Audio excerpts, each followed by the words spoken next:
এ- তো SQL command থেকে তো উম, এখানে যতগুলো কমান্ড আছে এগুলো মোটামুটি দেখলে কমন যেগুলো আছে এগুলা পারাই যায়, আনকমনও কিছু আছে পারা যায়। আর হচ্ছে একবারে যদি এসকিউএল না আনকমন স্যার, দেয়, কি বলে, লিনাক্স কমান্ড, হ্যাঁ। রিল্যাক্স তো কমান্ড। এই একবারে আনকমন যেগুলো আসে সেগুলো তো আনকমন, সেগুলো পারাটা একটু টাফ হয়ে যায়, বাট এগুলো ঘুরে ফিরে আসে। তবে এগুলো অন্যান্য পরীক্ষায় খুব একটা দেখা যায় না, বুয়েট পরীক্ষাতেই বেশি দেখা যায়। মানে লিনাক্স কমান্ডটা অন্যান্য আচ্ছা। পরীক্ষাতে খুব একটা দেখা যায় না, খুব একটা কি মানে নাই বললেই চলে। এর জন্য এই টপিকটা বাদ পড়ে গেছিল। পরে মনে হলো সামনে বুয়েটের পরীক্ষা টরীক্ষা আছে, এর জন্য দেখাইনি। তো আর সুযোগ পাই নাই, স্যার, এটা বাদ দিয়ে ইয়াতে আরেকটা সার্কুলার দিছে যে একটা পোস্টের জন্য এনএসআই করে ফেলো। ঠিক আছে, একটা পোস্ট স্যার। সমস্যা নাই, টাকা তো ইনকাম করতেছো, ওখানে করে ফেলো। ওখানে দুর্নীতি হয় মনে হয় স্যার, দুর্নীতি হয় না? যাই, তোমার তো দুর্নীতি দেওয়াও দরকার নাই। হ্যালো, শুনতে পাচ্ছ? হ্যাঁ স্যার, শুনতে পাচ্ছি। আচ্ছা, তো প্রথমত হচ্ছে একদম কমন যে লিনাক্স কমান্ড, সেটা হচ্ছে পিডব্লিউডি। এটা দিয়ে আমরা কি দেখি? এটা দিয়ে দেখি হচ্ছে এখানে আমি প্রত্যেকটা এক্সপ্লেনেশন দিয়ে রাখছি। সো এটা পড়লেও হয়। এটা বলছে যে ইট will show present working directory, অর্থাৎ আমি এই মুহূর্তে যে ফোল্ডারটার মধ্যে আছি, যে ডাইরেক্টরির মধ্যে আছি, সেই ডাইরেক্টরিটা আমাকে শো করবে এই কমান্ডটা। এবং এই কমান্ডগুলো চালানোর জন্য হচ্ছে ব্যাশ স্ক্রিপ্টিং করা হয়, ব্যাশের কমান্ড লাইনের মতো আছে, ওইখানে লিখলে এই এই কাজগুলো করা যায়। অর্থাৎ তুমি নর্মালি চাইলে পারবা না আর কি, ওই কিছু মানে ইনস্টল করে নিতে হয়। আবার অনলাইনে চাইলেও পাওয়া যায় এই সমস্ত লিনাক্স কমান্ড প্র্যাকটিস করার জন্য অনলাইনে টুল আছে, তো ওইখানে করা যায়। তো প্রথম কমান্ড হচ্ছে পিডব্লিউডি। পিডব্লিউ হচ্ছে প্রেজেন্ট, পিতে প্রেজেন্ট, ডব্লিউতে ওয়ার্কিং, আর ডিতে ডাইরেক্টরি। প্রেজেন্ট ওয়ার্কিং ডাইরেক্টরি মানে আমি এখন বর্তমানে কোন ফোল্ডারে আছি সেটা। যেমন হচ্ছে আমি যদি এরকম একটা ফোল্ডারে ছিলাম তখন তাই লিখছে হোম লিনাক্স কমান্ড ফোল্ডার। তারপরে যদি হচ্ছে আমি ডাইরেক্টরি চেঞ্জ করতে চাই, তাহলে আমরা জানি সিডি কমান্ড দেওয়া লাগে। সিডি মানে চেঞ্জ ডাইরেক্টরি। তো চেঞ্জ ডাইরেক্টরি করে আমি যে কোনো লোকেশন যদি আমি এখানে কোটেশনের মধ্যে দিয়ে দিই, মানে কোটেশন বলতে আর কি এরকম পাথ বলে বলে দিয়ে দিই, যেমন হচ্ছে এখানে একটা পাথ দেওয়া আছে, এরকম পাথ যদি দিয়ে দিই তাহলে আমি সেই পাথে ডাইরেক্ট চলে যাব। এটা হচ্ছে আমার সিডি কমান্ড। অর্থাৎ আমি বর্তমানে যে ডাইরেক্টরিতে আছি সেই ডাইরেক্টরি থেকে যদি বের হয়ে অন্য কোনো ডাইরেক্টরিতে যাইতে চাই, তাহলে আমি লিখবো সিডি, তারপরে আমি হচ্ছে এখানে পাথটা বলে দিব। তাহলে এই পাথ অনুযায়ী সে কি করবে, আমাকে ওই ডাইরেক্টরিতে নিয়ে যাবে। তারপরে আছে ডাইরেক্টরি মানে ফোল্ডার স্যার না? ফোল্ডার, ফোল্ডার, হ্যাঁ ফোল্ডার। তারপরে এলএস মানে হচ্ছে লিস্ট। আমি হচ্ছে লিস্টগুলো দেখতে চাই, আমি যে ফোল্ডারে আছি সেই ফোল্ডারের ভিতরে যে সমস্ত ফাইল আছে, যে সমস্ত ফোল্ডার আছে, যে সমস্ত ইমেজ আছে, যে সমস্ত মুভি, অমুক তমুক যা আছে সমস্ত কিছু ফরম্যাটের, যেমন এটা টিএক্সটি ফরম্যাট, এটা জেপিজি ফরম্যাট, এটা ফোল্ডার, যা যা আছে সব আমাকে শো করবে কি এলএস কমান্ড।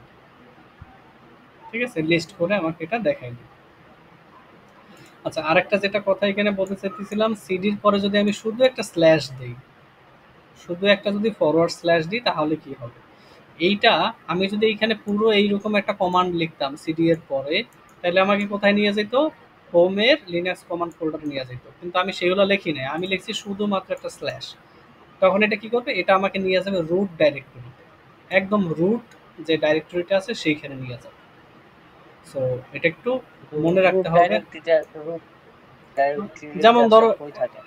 একদম আর কি দিস পিসি যে রুটটা আছে আমার কম্পিউটার, ওই রুট ফোল্ডারে নিয়ে যাবে। যেখান থেকে আমি যেমন হচ্ছে ইউজারের ভিতরে থাকে না, যে শোভন নামে থাকে, যার যার নামে যে অ্যাকাউন্টগুলো থাকে ওরকম যে ফোল্ডারগুলো, ওই রুট ডাইরেক্টরিতে নিয়ে যাবে।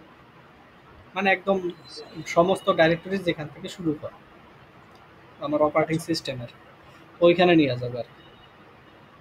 তো এটা হলো রুট ডাইরেক্টরিতে নিয়ে যাবে। তারপরে হচ্ছে এলএস, তো বললাম লিস্টগুলো শো করবে। আর যদি হচ্ছে আমি কি করতে চাই, show all the files slash folders in the developer fold, মানে ডেভেলপার ফোল্ডারের এই যে ডাইরেক্টরিটা আছে তার মধ্যে যা যা আছে সেটা আমি চাইলে দেখতে পারবো। ধরো আমি হচ্ছে এখন আছি ধরো হোমে, তো আমি ওইখানে গিয়ে লিখলাম এলএস, তারপর হচ্ছে ডে, এটার ভিতরে যে একটা ফোল্ডার আছে, যে হোমের ভিতরে আর একটা ফোল্ডার বা ডাইরেক্টরি আছে, আমি সেই ডাইরেক্টরিটার নাম লিখলাম।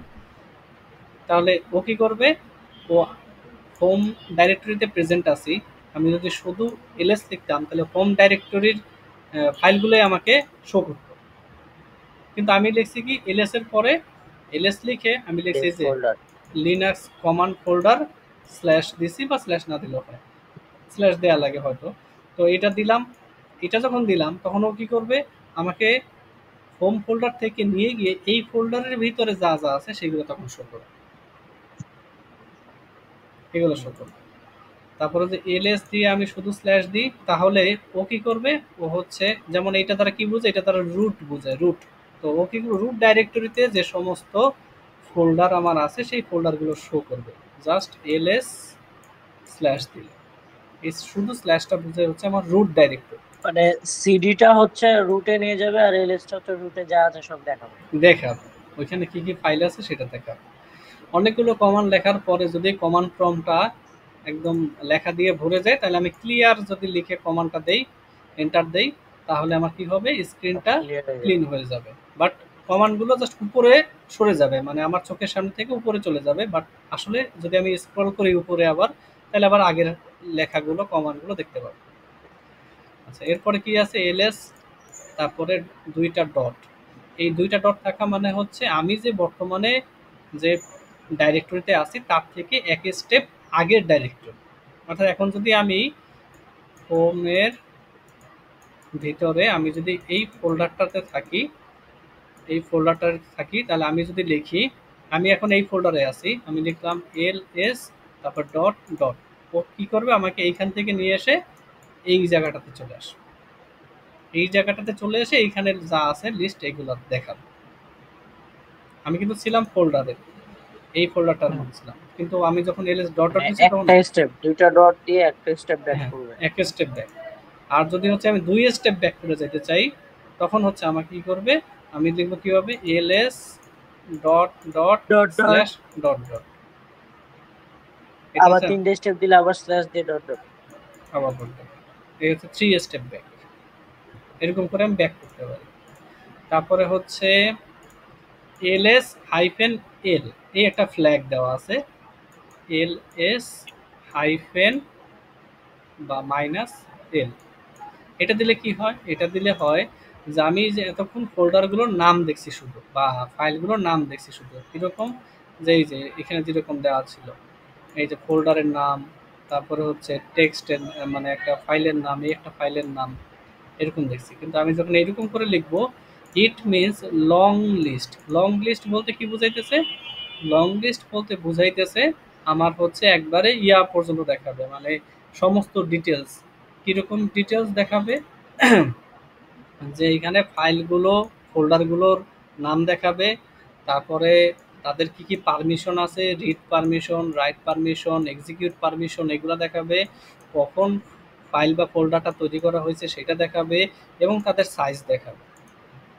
যেমন করে আমরা যখন এইখানে ঢুকি, আমাদের এখানে আমরা কিন্তু এখানে এরকম কিছু দেখতে পাই। যেমন হচ্ছে আমি যদি আইতে যাই, ধরো হচ্ছে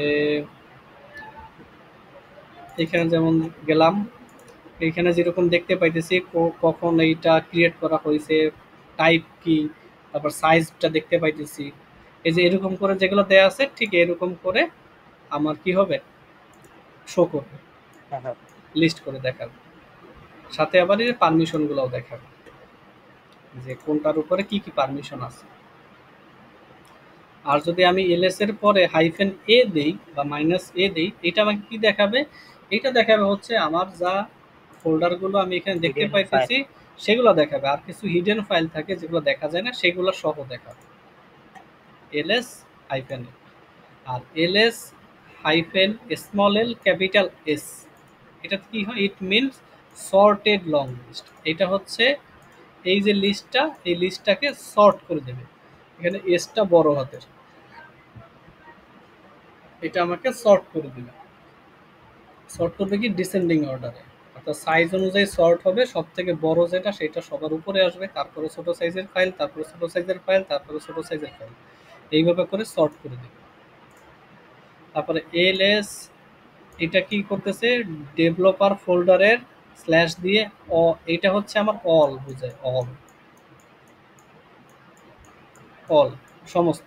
তো সমস্ত ডট এইচটিএমএল এটা মানে কি, এটা হচ্ছে it will show all the HTML files any name, যে কোনো নামের, ধরো হচ্ছে কোনোটা আছে যেমন ইনপুট ডট এইচটিএমএল, কোনোটা আছে ইন্ডেক্স ডট এইচটিএমএল, কোনটা আছে টেস্ট ডট এইচটিএমএল, এই যতগুলো এইচটিএমএল আছে সবগুলো এইচটিএমএলকে আমি দেখাইতে চাই। কিন্তু ওই ফোল্ডারে, এই ফোল্ডারে ধরো আরও অনেক ধরনের ফাইল আছে, কোনটা জেপিজি ফাইল আছে, কোনটা হচ্ছে ধরো টিএক্সটি ফাইল আছে, বাট আমি সেগুলোকে দেখতে চাই না, আমি শুধু এইচটিএমএল ফাইলগুলোকে দেখতে চাই।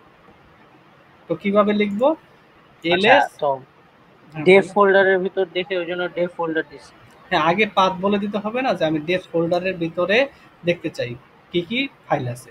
আচ্ছা এবার সব ফাইল দেখতে চাই না, আমি শুধু সেই সমস্ত ফাইলগুলাই দেখতে চাই যাদের এক্সটেনশন বা টাইপ হচ্ছে এইচটিএমএল। তো এখন যেহেতু সব দেখতে চাই, আচ্ছা, তো কি লিখবো, অল অল্ট। Dot HTML. বুঝতে পারছো? আর যদি এমনি জেপিজি সব ফাইল দেখতে চাও তাহলে অল জেপিজি এখানে লিখলাম বা all all JPG. Dot JPG. Dot দিতে হবে স্যার? হ্যাঁ ডট দিতে হবে, ডটটা হচ্ছে আমাকে বুঝাইতেছে এই ডটের পরে এইটুকু হচ্ছে এক্সটেনশন। আচ্ছা, এরপরে যদি আমি যে কোনো নামের যে কোনো টাইপের ফাইল যদি দেখতে চাই, তাহলে দেখো কি লিখছি, slash star dot star. Star মানে হচ্ছে আচ্ছা যে কোনো নাম, আর ডটের পরে যে স্টার আছে যে কোনো টাইপ, টিএক্সটি টাইপের হোক, এইচটিএমএল টাইপের হোক, জেপিজি টাইপের হোক, সব টাইপ। বুঝতে পারছি? বেশ। এরপরে এটাতে কি বলছে, ls hyphen d star slash it will show all the ডাইরেক্টরিজ not files, কোনো ফাইল দেখাবে না, শুধু ডাইরেক্টরিগুলোকে দেখাবে। আমি যে ফোল্ডারে আছি সেই ফোল্ডারের মধ্যে যদি আরো অনেকগুলো ফোল্ডার থাকে, আমি শুধু ফোল্ডারগুলোকে দেখতে চাই, এরকম বললাম যে আমি শুধু ফোল্ডারগুলোকে দেখতে চাই, তখন আমি এই ফ্ল্যাগটা ব্যবহার করব। এই ফ্ল্যাগটা হচ্ছে হাইফেন ডি, মানে হচ্ছে হাইফেন ডাইরেক্টরি। ডাইরেক্টরি দিয়ে বুঝাইলাম যে আমি শুধু ডাইরেক্টরিগুলো দেখতে চাই। অল্ট। তারপরে অল স্ল্যাশ, এটা দিলে আমাকে সবগুলো ডাইরেক্টরি দেখাবে, কিন্তু কোনো ফাইল দেখাবে না। স্যার যে জায়গা থেকে আসি ওই জায়গা থেকেই দেখাবে নাকি স্যার আগে পিছনে যা আছে সব দেখাবে? না, যে জায়গাতে আছি ওয়ার্কিং, ওয়ার্কিং ডাইরেক্টরিতে, যেমন আমি আচ্ছা, এই জায়গাটাতে আছি, এখন ধরো হ্যাঁ, এখানে এখান এই যে থেকে যা টেক্সট ফাইল ফোল্ডার আছে আছে, তারপর হচ্ছে এগুলো দেখাবে। এটা হচ্ছে জিপ ফাইল আছে, এগুলো আমি দেখতে চাইতেছি না, আমি শুধু চাইছি শুধু ফোল্ডারগুলো দেখো। এই ফোল্ডার, তো আমার এই আবার ফোল্ডারগুলোর নামগুলো ফোল্ডারের দেখো। ভিতরে তো ফোল্ডার আছে। ফোল্ডার না, আমি যেহেতু এইখানে আছি, আমি কি এটার ভিতরে গেছি? কিন্তু এখানকার ফোল্ডার গুলো এটার ভিতরে দেখাবে। তো যাই নাই, ও আচ্ছা, বুঝতে পারছি। শুধু এইখানে ফোল্ডারগুলো দেখাবে। আমি যেখানে আছি সেটা দেখাবে, ভিতরেগুলো দেখাবে না। ভিতরেগুলা বুঝতে চাইলে পারছি। আবার তোমার ওই ভিতরে যাইতে হবে, এই ভিতরে গেলাম, চেঞ্জ ডাইরেক্টরি করে তুমি ভিতরে যাইতে পারো। যাওয়ার পরে তুমি ওইখানে গিয়ে আবার ওই কমান্ডটা দিলে তখন এইখানে যে সমস্ত ফোল্ডার আছে সেগুলো দেখাবে। যদি কোনো ফোল্ডার না থাকে, যেমন কোনো ফোল্ডার নাই, তাই আর কিছু দেখাবে না। আচ্ছা, তো এরপরে আছে বুঝতে পারছি। Man LS. ম্যান মানে তোমাকে এখানে বুঝাইতেছে যে তুমি চাইলে এই এলএস এর উপরে, লিস্টের উপরে কি কি হাইফেন, এই যে এখানে যেরকম হাইফেন দিয়ে ফ্ল্যাগগুলো দিছি না, এরকম কি কি ফ্ল্যাগ বা অপারেশনগুলো চালাইতে পারো সেই লিস্টটা তোমাকে কমান্ড প্রম্পটে দেখাবে। আমি লিখলাম ম্যান এলএস, এলএস এর সাথে কি কি অপারেশন করা যায় সেই সমস্ত অপারেশনে একটা হেল্প, আমরা ওইরকম অনেক কিছু হেল্প বাটন ক্লিক করলে সমস্তগুলো দেখায় যে এটা দিয়ে কি কি করা যায়, হ্যাঁ, এইটা দিয়ে হচ্ছে সেগুলো হ্যাঁ, দেখাবে। আচ্ছা, তারপরে হচ্ছে সিডি ডট ডট, এটা মানে কি, এই যে ওয়ান ফোল্ডার ব্যাক, দুইটা ডট ইউজ হ্যাঁ। করছি। আচ্ছা, সিডি দিলে go to the home directory. এখানে হচ্ছে স্যার ওই স্ল্যাশটা দিতে হচ্ছে না এই ব্যাক দেখে? না, যদি তুমি এরকম লিখতে CD dot dot slash dot dot, তাহলে কি বুঝি তো দুই স্টেপ আগে। 2 স্টেপ আগের যে ফোল্ডার আছে সেটাতে গেলাম। আর যদি শুধুমাত্র একটা, সরি 2টা ডট হুম ডট হুম, দাও তাহলে হচ্ছে কি 1 স্টেপ আগে। একটা। আর যদি এরকম দাও এটা তো ব্যাক, 3 তিন স্টেপ আগে, তিনটা ব্যাক। 3 স্টেপ আগে, হ্যাঁ 3 স্টেপ আগে আছে। বুঝলাম বুঝলাম। আর যদি শুধু সিডি লেখো তাহলে ও তোমাকে শুধু সোজাসুজি হোম ডাইরেক্টরিতে নিয়ে যাবে, শুধু সিডি লিখলে। আচ্ছা, তারপরে 18 নম্বর কি বলছে, suppose A folder name is my books. একটা ফোল্ডার বানাইছি যেটার মাঝখানে আবার স্পেস আছে, মাই বুকস নামে একটা ফোল্ডার। এবার আমি চাইতেছি, আমি লিখলাম কমান্ড লাইনে সিডি মাই বুকস, তাহলে এরকম কোনো ফাইল অথবা ডাইরেক্টরি ও খুঁজে পাবে না। কেন পাবে না? কারণ মাঝখানে একটা স্পেস আছে। যেহেতু স্পেস আছে, আচ্ছা, এই জন্য। যদি ফোল্ডারটার নাম শুধু মাই হইতো তাইলে কিন্তু সোজাসুজি পাই যেতাম, অথবা শুধু বুকস হইতো পাইতাম, কিন্তু মাঝখানে স্পেস আছে দেখে এরকম কোনো ফোল্ডার আসলে ও খুঁজে পাইতেছে না।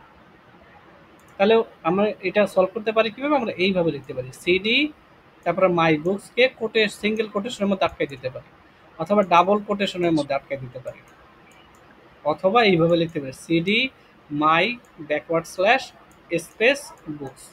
আবার যদি আরো কিছু থাকতো ব্যাকস্ল্যাশ স্পেস তারপরে সেইটুকু দিতাম এক্সট্রা।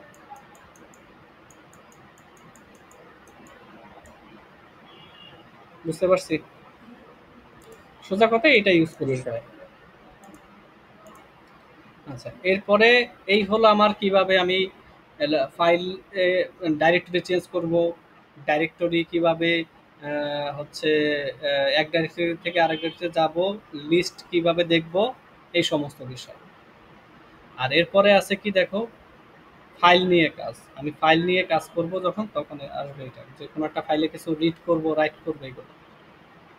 আচ্ছা, আচ্ছা আরো কিছু কমান্ড বলে দিই, যেমন হচ্ছে তুমি কোনো একটা ডাইরেক্টরি তৈরি করতে চাইতেছো, তখন লিখবা mkdir, make directory, make directory, এবং এখানে ডাইরেক্টরির নামটা দিবা। ধরো হচ্ছে মানে ফোল্ডার ফোল্ডার, ক্রিয়েট করতে যাচ্ছেন। ফোল্ডার নেই, তখন তুমি এই নামে একটা ফোল্ডার তৈরি করলা, মেক ডাইরেক্টরি। আবার যদি তুমি রিমুভ করতে চাও, rm ডাইরেক্টরি, তারপরে ডাইরেক্টরিটার নামটা লিখো, রিমুভ ডাইরেক্টরি হয়ে যাবে। ঠিক আছে? তো এরকম মেক ডাইরেক্টরি, রিমুভ ডাইরেক্টরি, তুমি ডাইরেক্টরি তৈরিও করতে পারো, রিমুভও করতে পারো।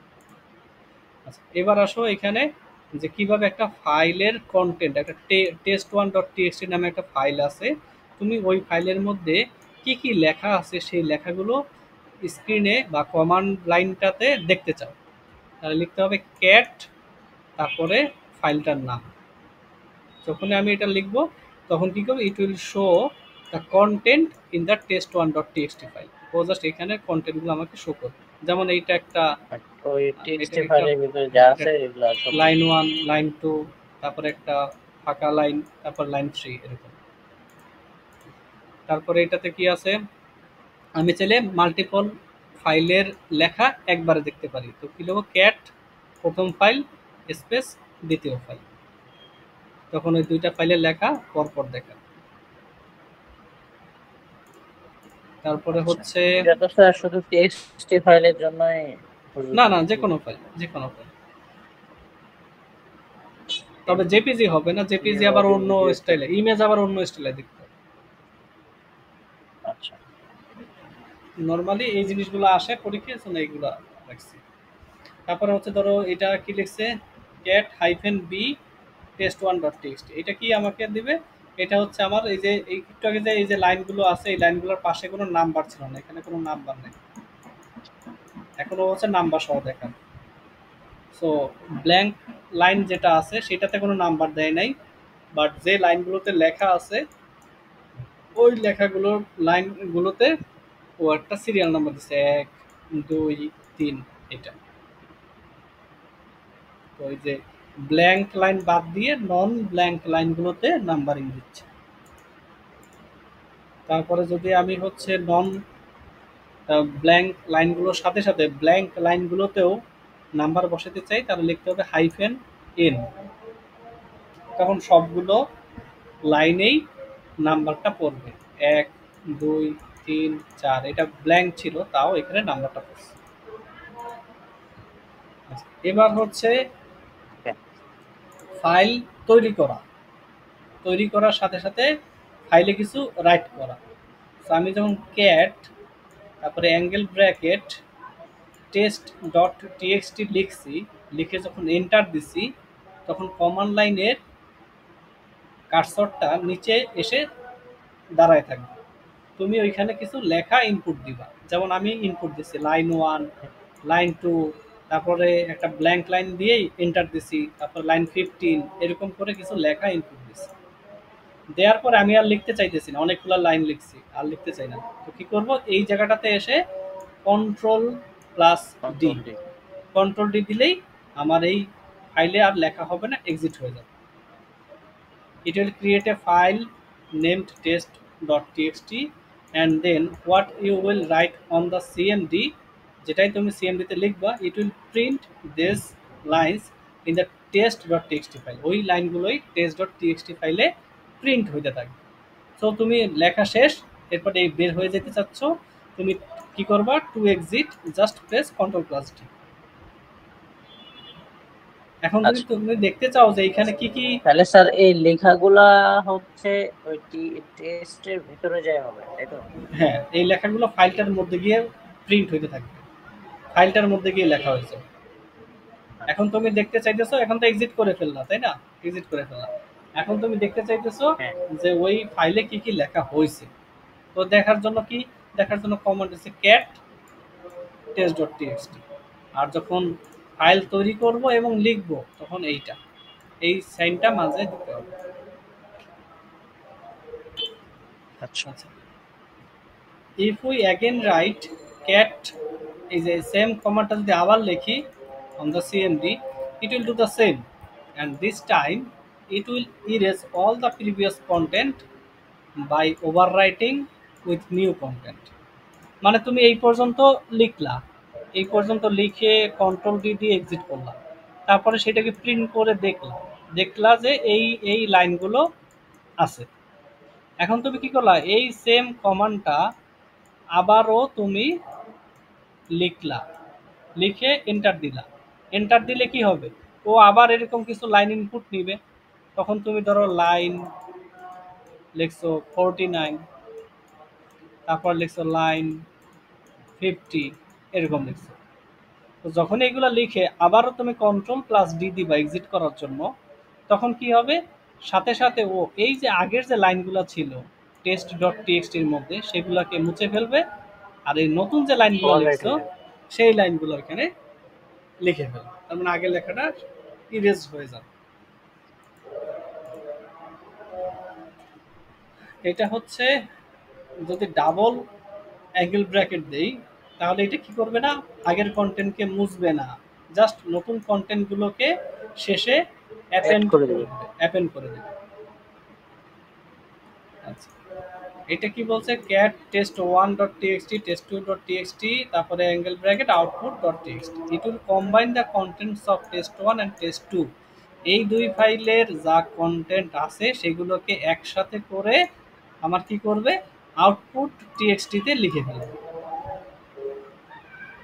ধরো টেস্ট ওয়ানের ভিতরে আছে লাইন 1, লাইন 1, লাইন 2, লাইন 3, আর এই টেস্ট 2 এর মধ্যে আছে 4, 5, 6।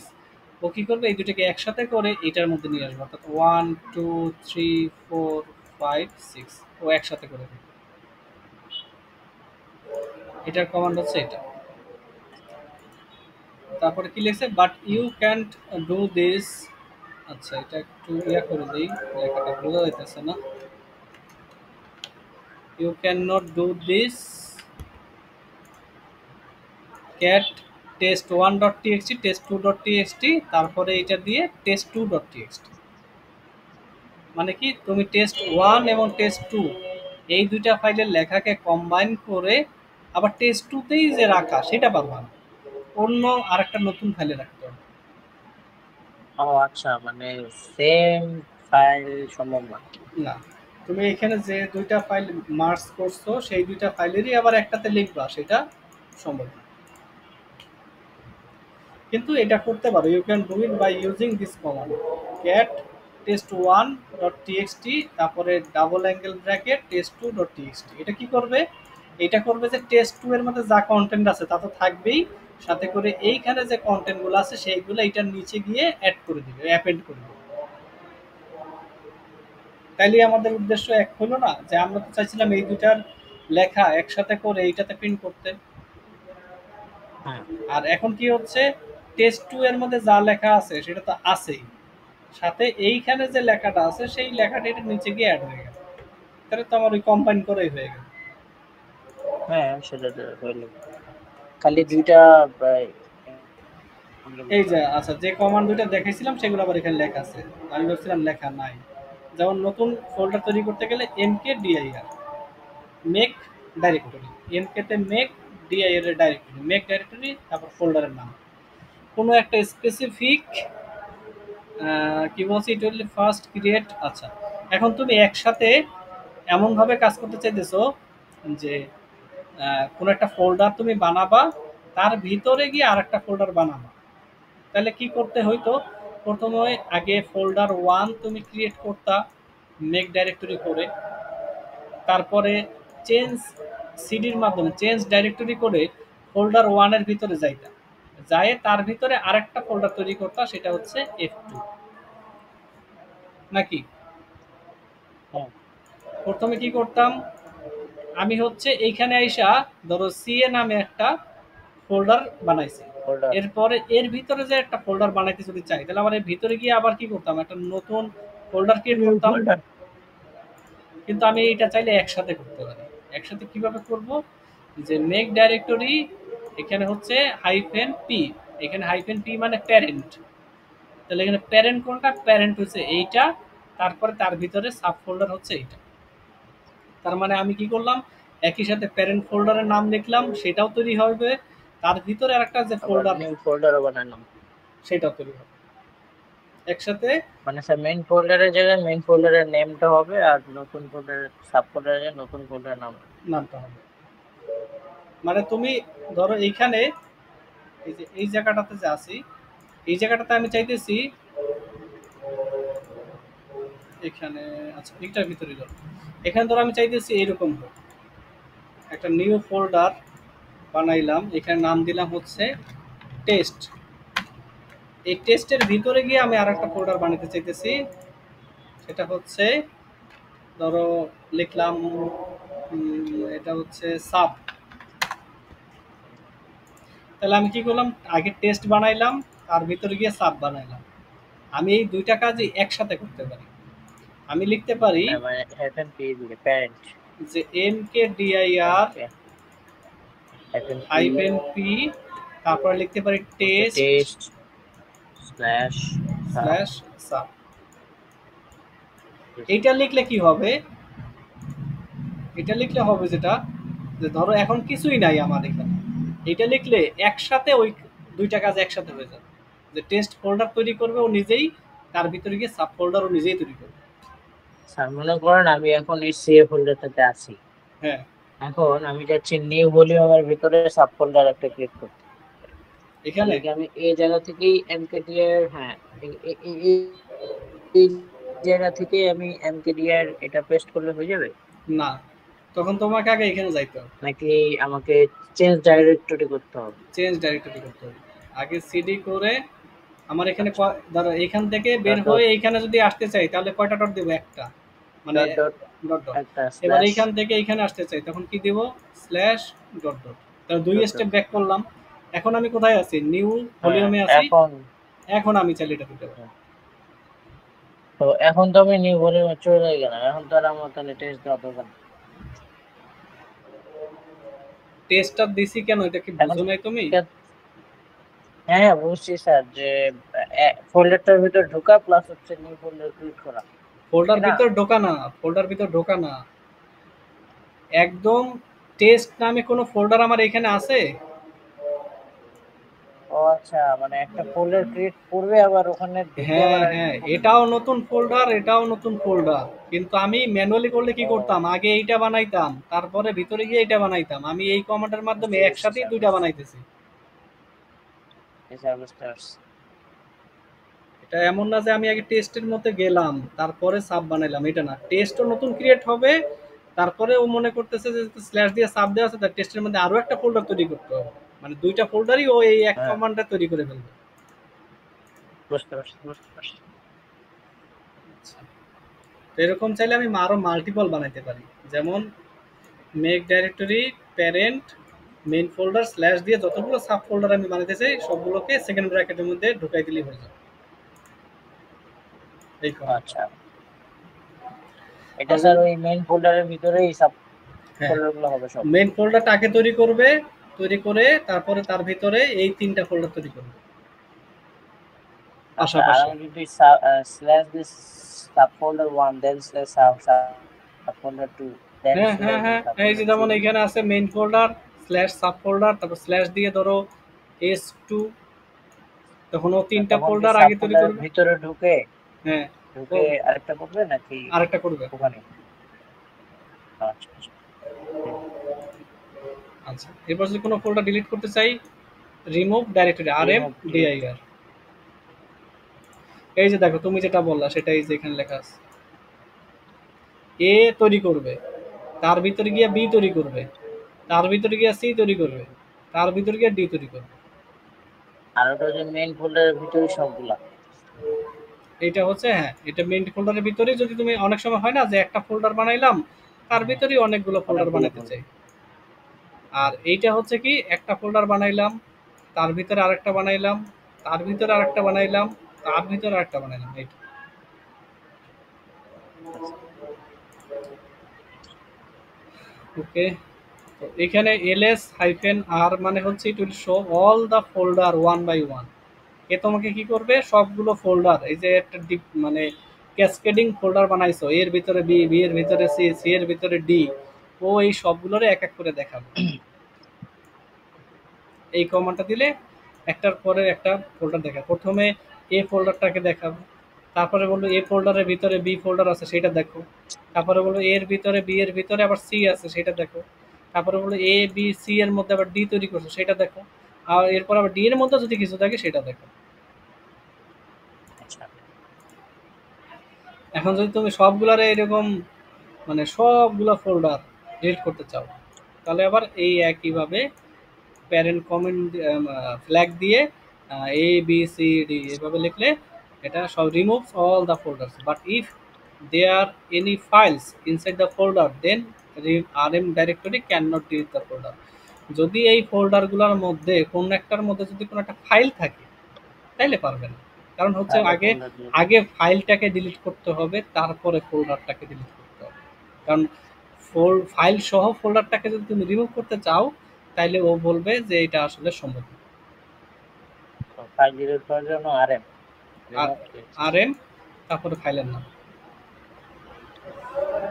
আচ্ছা, এখন যদি তুমি চাও যে আমি তো এত কাহিনী করতে চাই না, আমি চাইতেছি এই সবগুলো ফোল্ডারের মধ্যে যত ফাইল আছে সব ডিলিট করতে, সব ডিলিট করে দিব, তাহলে লিখতে পারো RM, এখানে এক একটাতে যে এক একটা ডিলিট করবা না, তুমি হচ্ছে RM-R, এই আর মানে রিকার্সিভ, রিকার্সিভ ABCD। ও কি করবে, সবগুলো মানে ডি ফোল্ডারে যা আছে সব একবারে ডিলিট করে দেবে।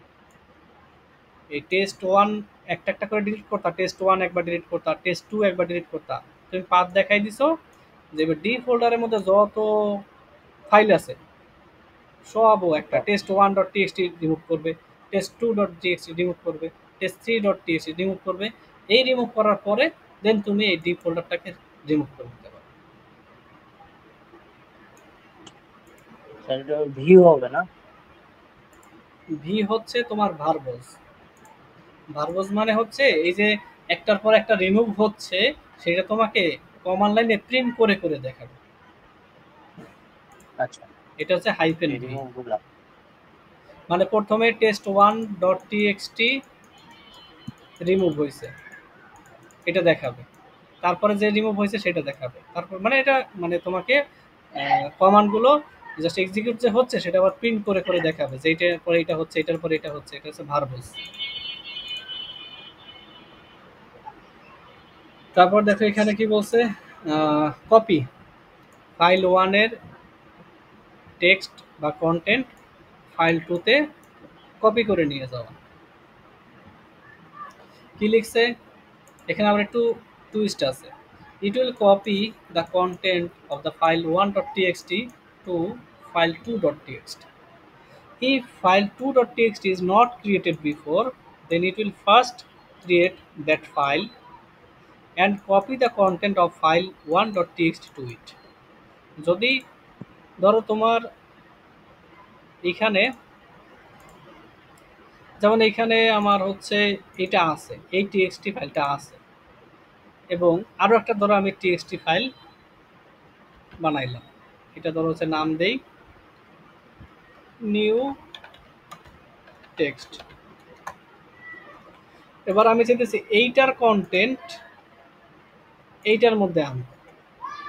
তা আমার এখানে কি অলরেডি ফাইলটা তৈরি করা আছে, নিউ ডট টিএক্সটি বা নিউ টিএক্সটি আছে। তো এখন জাস্ট কপি করে এখানে নিয়ে আসবো। আর ধরো এই ফাইলটাই আমার নাই, কিন্তু আমি চাইতেছি নিউ ডট টিএক্সটিতে রাখতে, তখন ও আগে নিজে থেকে ক্রিয়েট করে নিবে, এই নিউ ডট টিএক্সটি আগে ক্রিয়েট করে নিবে নিজে নিজে, ক্রিয়েট করার পরে তারপরে ও ফাইল রাখবে। তারপরে এখানে রাখবে। আচ্ছা, এরপরে কি বলছে CP file 1.txt directory, it will copy the whole file into the directory, will see file 1.txt is created in the directory. আমি যদি এরকম লিখি যে আমি একটা টিএক্সটি ফাইল তৈরি করলাম, CP TXT file dot TXT, তারপরে একটা ডাইরেক্টরি বা ফোল্ডারের নাম দিলাম, তখন কি করবে এই ফাইলটা এই ডাইরেক্টরির মধ্যে গিয়ে তৈরি হয়ে যাবে। মানে তৈরি হয়ে যাবে বলতে এইটার একটা কপি এই জায়গাতে নিয়ে যাবে। আচ্ছা, তারপরে কি বলছে CP file 1.txt file 2.txt তারপরে ডাইরেক্টরি 2, এটা কি করবে এই দুইটা ফাইলকেই কপি করে নিয়ে যায় এই ফোল্ডারের মধ্যে রাখবে। এখানে দুইটা দুইটা মানে মাল্টিপল রাখতে চাইতেছে সেটা। এখানে কি বলছে সিপি তারপরে hyphen I file 1.txt directory 1। We know that file 1.txt is already present in the directory 1. আমি ধরে নিলাম যে ডাইরেক্টরি 1 এর ভিতরে ফাইল 1.txt অলরেডি আছে। If we write cp file 1.txt directory 1 again, যদি আমি আবারও এই লেখাটা লিখি তাহলে it will simply overwrite file 1.txt। ওই যে মনে আছে ওভাররাইট করে দেয়। আমার একটা ডাইরেক্টরির মধ্যে এইটার নাম হচ্ছে ডাইরেক্টরি 1, এর মধ্যে আমি একটা ফাইল 1.txt নামে অলরেডি একটা ফাইল আছে।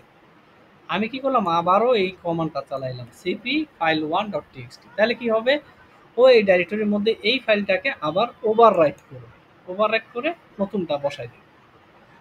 কিন্তু আমি যদি চাই if we don't want to overwrite, যদি আমি ওভাররাইট করতে না চাই তাহলে কি করব, তাইলে হচ্ছে এই যে এইটা ব্যবহার করতে হবে হাইফেন আই। এটার মানে হচ্ছে ইন্টারেক্টিভ।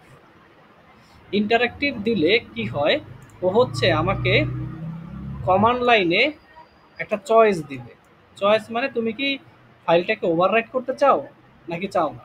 তুমি ওয়াই দিলে ও ওভাররাইট করবে, তুমি নো দিলে ও ওভাররাইট করবে না। জেনারেল ফাইলে রেখে দিবে, ওইটাও থাকবে নতুনটাও তৈরি হবে।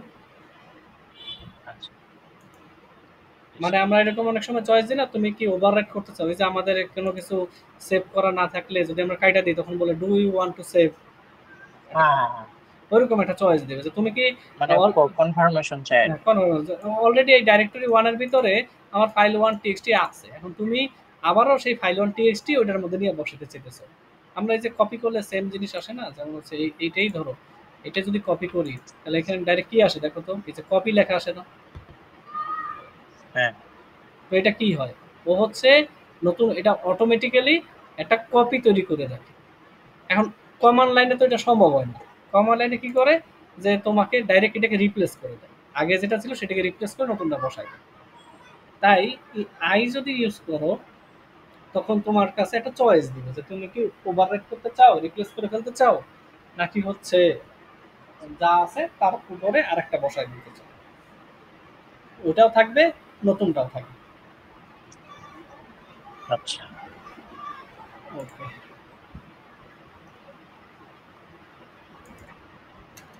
লিখা।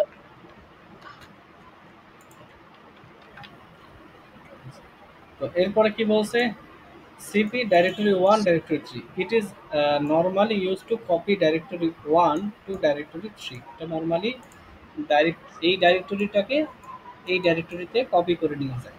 But directory 1 contains some text files, যদি ডাইরেক্টরি 1 এর ভিতরে কিছু ফাইল থাকে আগে থেকে, তাইলে এই হুম। ফোল্ডারটাকে যদি আমি বলি যে এটাকে পুরোপুরি কপি করে এখানে নিয়ে যাও, তাহলে সেটা করতে দিবে না। এটা কি করবে, এরর দেখাবে, এরর শো করবে। কিন্তু to do that, in that case use this command. যদি এরকম করতে চাই তাহলে আমরা এই কমান্ডটা ব্যবহার করব, হাইফেন আর। হাইফেন আর মানে রিকার্সিভ। তো কি করবে, it will copy directory 1 containing some files into the directory 3। এখানে কি হবে, এই যে ডাইরেক্টরি 1 এর ভিতরে যে ফাইলগুলো আছে সেই ফাইলগুলো কপি করে নিয়ে এটার মধ্যে বসায় দিব ডাইরেক্টরি 3। যদি আমি ফাইল সহ আর কি ডাইরেক্টরি গুলো। ফাইল সহ না, ফাইলগুলো। আচ্ছা। এখানে দেখো একটা নোট দেয়া আছে, কি বলছে, ডাইরেক্টরি 3 যদি আগে থেকে প্রেজেন্ট না থাকে, যার মধ্যে আমি ট্রান্সফার করতে চাইতেছি সেটা যদি আগে থেকে প্রেজেন্ট না থাকে, তাহলে কি হবে, it was need to create it first. এখন এইটাকে আগে প্রথমে তৈরি ওই করে নিতে হবে। ডাইরেক্টরি ক্রিয়েট করতে হবে। তো নিজেই তৈরি করে নিবে, ক্রিয়েট করে নিবে। দিস টাইম দি, এই কমান্ডটা কি করবে, will just transfer the files of the directory 1, not the directory itself.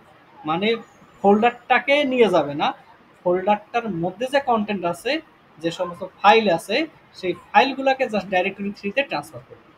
মানে কি, মানে হচ্ছে আমি চাইতেছি এইটা হচ্ছে আমার ডাইরেক্টরি 3, এটা হচ্ছে আমার ডাইরেক্টরি 1।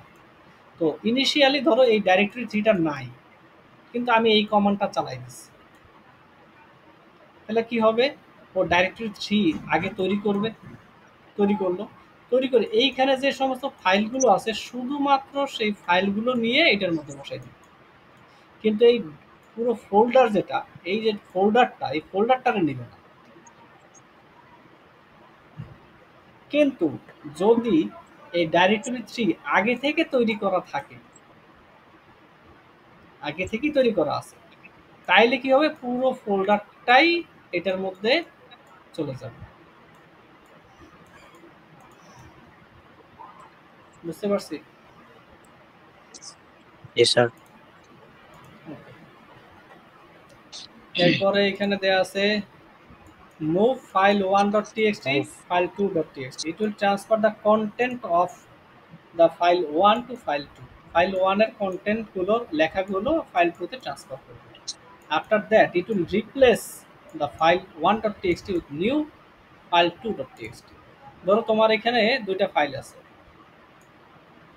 এই একটা ফাইল, ফাইল এটা ফাইল হচ্ছে, 1 এর মানে ফাইল 2 এর আগে যে জিনিসগুলো ছিল ওগুলো ইয়ে করে দিবে, রিপ্লেস করে দিবে। হুম,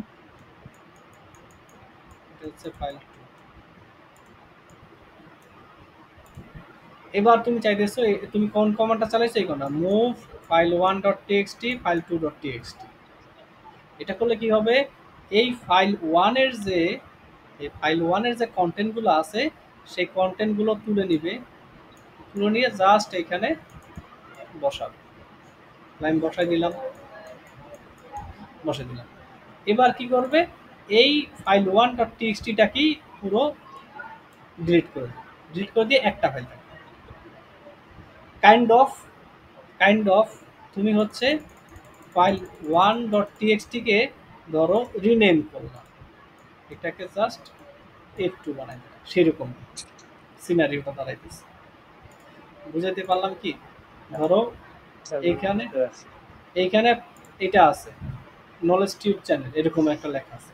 এবার তুমি কি করলা, যে new TXT dot, new dot TXT লিখো। তো কি হবে, যদি তুমি এই কমান্ডটা দাও, M V move knowledge dot TXT আর নিউ ডট টিএক্সটি, এটা করলে কি হবে, এই নলেজের কন্টেন্টগুলো পুরোটা কন্টেন্ট এটার মধ্যে চলে আসবে। এবং এই ফাইলটা সম্পূর্ণরূপে নাই হয়ে যায়। কিন্তু স্যার নেমটা তাহলে রিনেম হবে না? মানে ব্যাপারটা তাহলে কি দাঁড়াইতেছে দেখো তো, আগের কন্টেন্ট গুলো তো যাচ্ছে। আগের ফাইলের কন্টেন্টগুলো এখানে আসলো, তুমি যদি এইবার এই যে কাহিনীগুলো হইলো, কি হলো বলো তো, এই ফাইলটা টোটালি নাই হয়ে গেল, হ্যাঁ, এই ফাইলটার হইলো। কন্টেন্টগুলো এটার মধ্যে চলে আসলো, এবং এই ফাইলটা তো নাই হয়েই গেছে, এটা তো আর এখানে এক্সিস্ট করতেছে না, তাহলে হ্যাঁ, এই এই মানে কাজটা। আমি বলতে চাচ্ছি স্যার যে জাস্ট নেমটা আর কি চেঞ্জ হবে নাকি নেমটা স্যার আহ, মানে নতুন যেটা দিচ্ছি ওটাই থাকবে? নতুন যেটা দিচ্ছে ওইটাই থাকবে। ব্যাপারটা কি দাঁড়াইতেছে, আমি রিনেমিং এর কথা কেন বললাম, কারণ হচ্ছে আমি যদি এইখানে যে কাজটা হইলো, নলেজ টিউবের কন্টেন্ট চলে আসলো নিউ টিএক্সটিতে, এবং নিউ টিএক্সটিটা মানে বর্তমানে প্রেজেন্ট আছে, আর নলেজ টিউব টিএক্সটি ফাইলটাকে সম্পূর্ণরূপে এখান থেকে রিমুভ করে দিছি, এইটা করা হুম। যে কথা, আমি যদি জাস্ট এইটাকেই যদি লিখতাম নিউ ডট টিএক্সটি, এটাকে যদি লিখতাম নিউ টেক্সট ডট টিএক্সটি, তাহলে কি একই আউটপুট হইল না? জি স্যার, আউটপুট তো সেমই হইলো। সেম হলো না? মানে আগে একটাই ফাইল রইল, সেটার নাম নিউ টিএক্সটি হইল, এবং কন্টেন্ট তো আগে যেটা ছিল সেটাই আছে ভিতরের লেখা। এই জন্য বলছি কাইন্ড অফ রিনেমিং। বুঝতে পারছি। আচ্ছা, তো এরপরে হচ্ছে move file one dot TXT directory one, it will move file one dot TXT to the directory one itself, not be present in the current directory where it was present at first. দেখো, আমি যদি একটা আমার folder আছে, এই একটা folder আছে, এই ফোল্ডারের ভিতরে আমি কি করলাম, এই একটা আমার কি আছে, এটা হচ্ছে আমার, আচ্ছা তো অন্যভাবে লিখি, ধরো এই হচ্ছে আমার টেক্সট ফাইল, এই টেক্সট ফাইলটাকে আমি চাইতেছি এই ফোল্ডারের মধ্যে নিয়ে যাই। তাহলে আমি প্রথমে ধরো এই হচ্ছে আমার একটা ডাইরেক্টরি,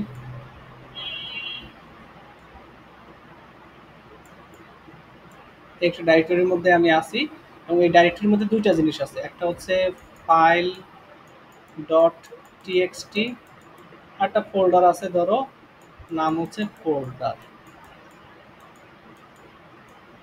এবার আমি চাইতেছি এই ফাইল ডট টিএক্সটিটাকে এই ফোল্ডারের মধ্যে নিয়ে যেতে, তাহলে আমি লিখবো কি মুভ ফাইল ডট টিএক্সটি, তারপর ফোল্ডারের নাম, তাহলে কি হবে, এই ফাইলটা সম্পূর্ণরূপে এটার ভিতরে চলে আসবে, ক্লোজ। এখানে চলে আসবে, চলে আসার পরে এর আগে যেখানে ছিল সেখান থেকে এটা নাই হয়ে যাবে। এই কমান্ডটা চালাইলে এইরকম আউটপুট আসবে, অর্থাৎ এইখান থেকে সরাসরি পুরো জিনিসটা, ওই যে আমরা কাট করে পেস্ট করি না, ঠিক ওরকম। একটা হচ্ছে কপি পেস্ট আর একটা হচ্ছে কাট পেস্ট, কাট করলে হুম, কাট ওইখানে কি পেস্ট। আর থাকে? ফাইল যত না থাকে না। থাকে না, চলে যায়, ওই রকম কাজটা।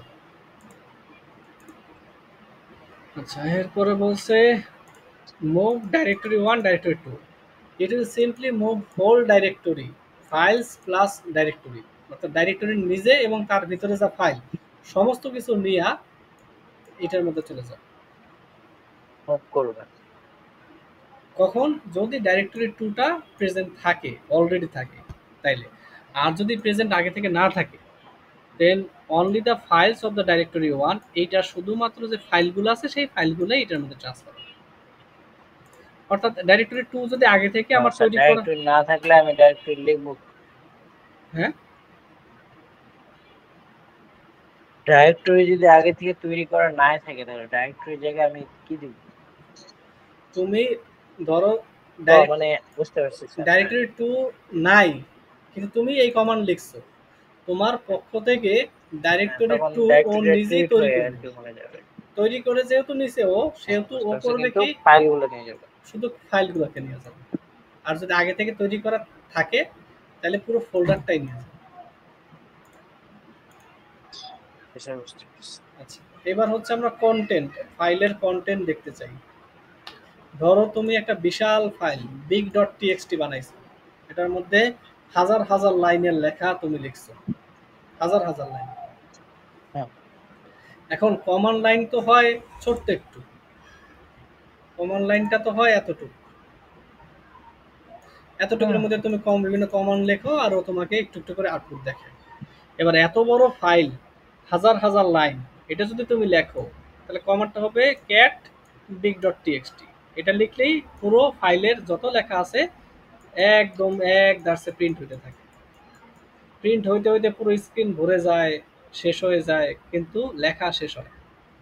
ওই লেখা দিয়ে তুমি আসলে কিছুই, ওই লেখা দিয়ে হচ্ছে তুমি কিছু বুঝো না, এতগুলা লেখা আছে একসাথে কিছু বোঝা যায় না।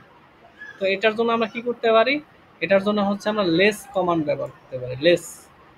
লেস বিগ ডট টিএক্সটি, এটা করলে কি হবে, it will just print only those lines that can be fixed into the command line size। অর্থাৎ এই কমান্ড লাইনের ভিতরে যদি 10 লাইন আটে তাহলে 10 লাইন শো করবে, যদি 20 লাইন আটে, ধরো তুমি টান দিয়ে আর একটু বড় বানাই দিলা, তখন এই যে 20 লাইন আটাইলো, যতটুকু সাইজ কমান্ড লাইনে ততটুকু লাইন শো করবে। এখন বলতে পারো তাহলে আমি হাজার হাজার লাইনের মাত্র 20 লাইন দেখলাম, তো বাকিগুলো কেমনে দেখবো? তো বাকিগুলো দেখার জন্য কিবোর্ড থেকে ডাউন অ্যারো, তোমার কিবোর্ডে যে এরকম 4টা অ্যারো দেওয়া আছে না, এই একটা অ্যারো, এই একটা অ্যারো, এই একটা অ্যারো আর এই একটা, ডাউন অ্যারো ক্লিক করলেই তুমি নেক্সট লাইন দেখতে পাবে। এরকম করে যদি বারবার প্রেস করো তার নেক্সট লাইন এক একটা করে লাইন আসবে। আর আপ অ্যারো দিলে তুমি প্রিভিয়াস লাইন এক একটা করে দেখতে পাবে।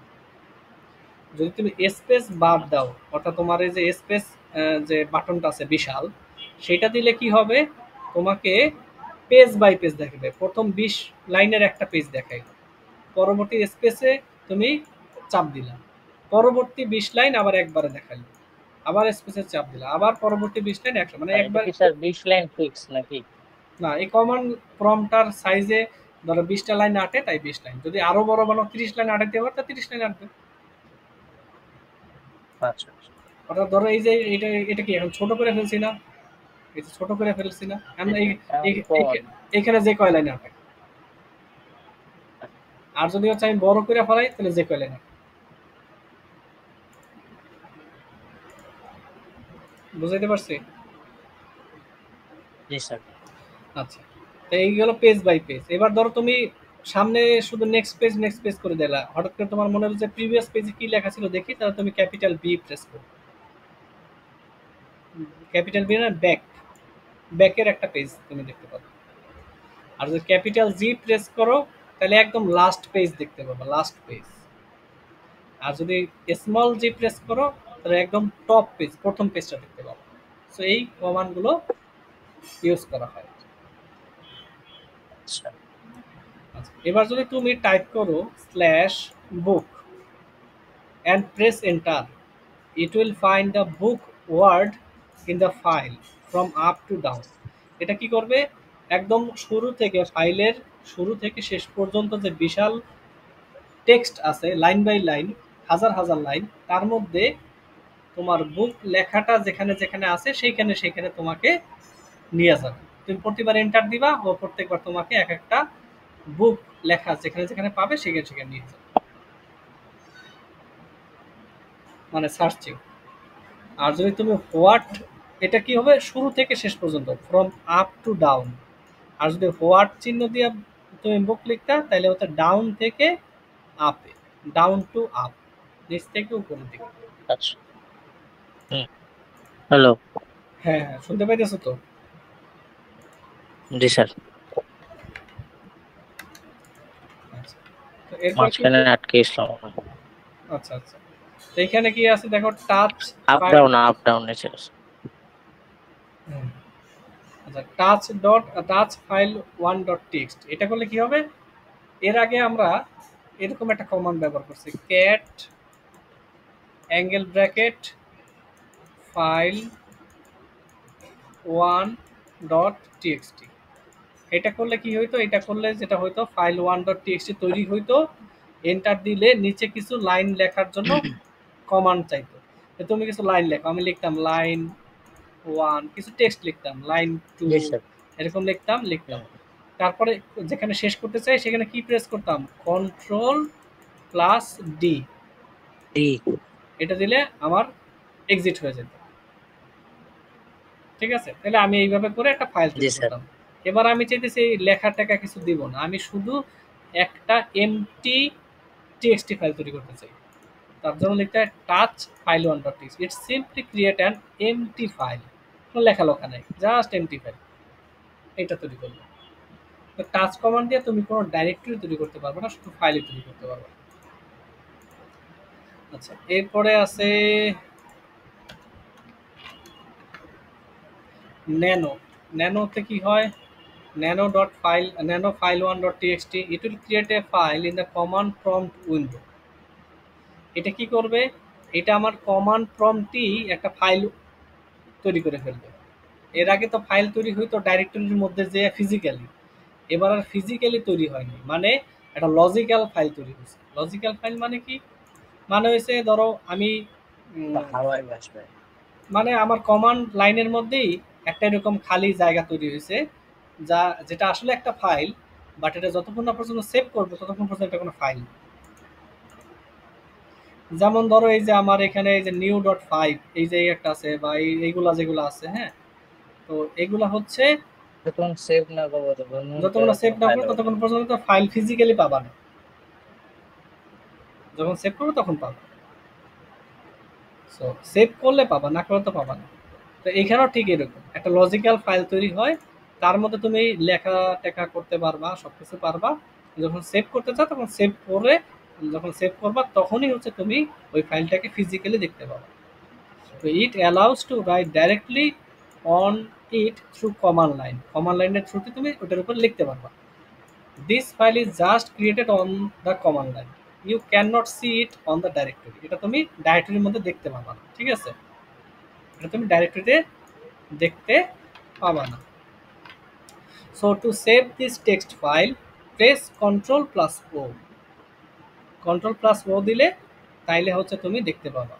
যেখানে কন্ট্রোল ও, এটা মানে কি, এটা মানে হয়েছে যে রাইট আউট, আমার লেখা শেষ, writing on the file is finished and now press enter, এরপর তুমি এন্টার প্রেস করবে।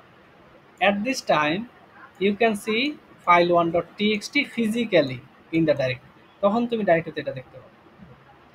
তাহলে সব কিছু হয়ে গেল। এবার তুমি পুরোপুরি ন্যানো কমান্ড থেকে এক্সিট করতে চাও, কন্ট্রোল প্লাস এক্স দিলেই তুমি ন্যানো কমান্ড থেকে বের হয়ে আসলো।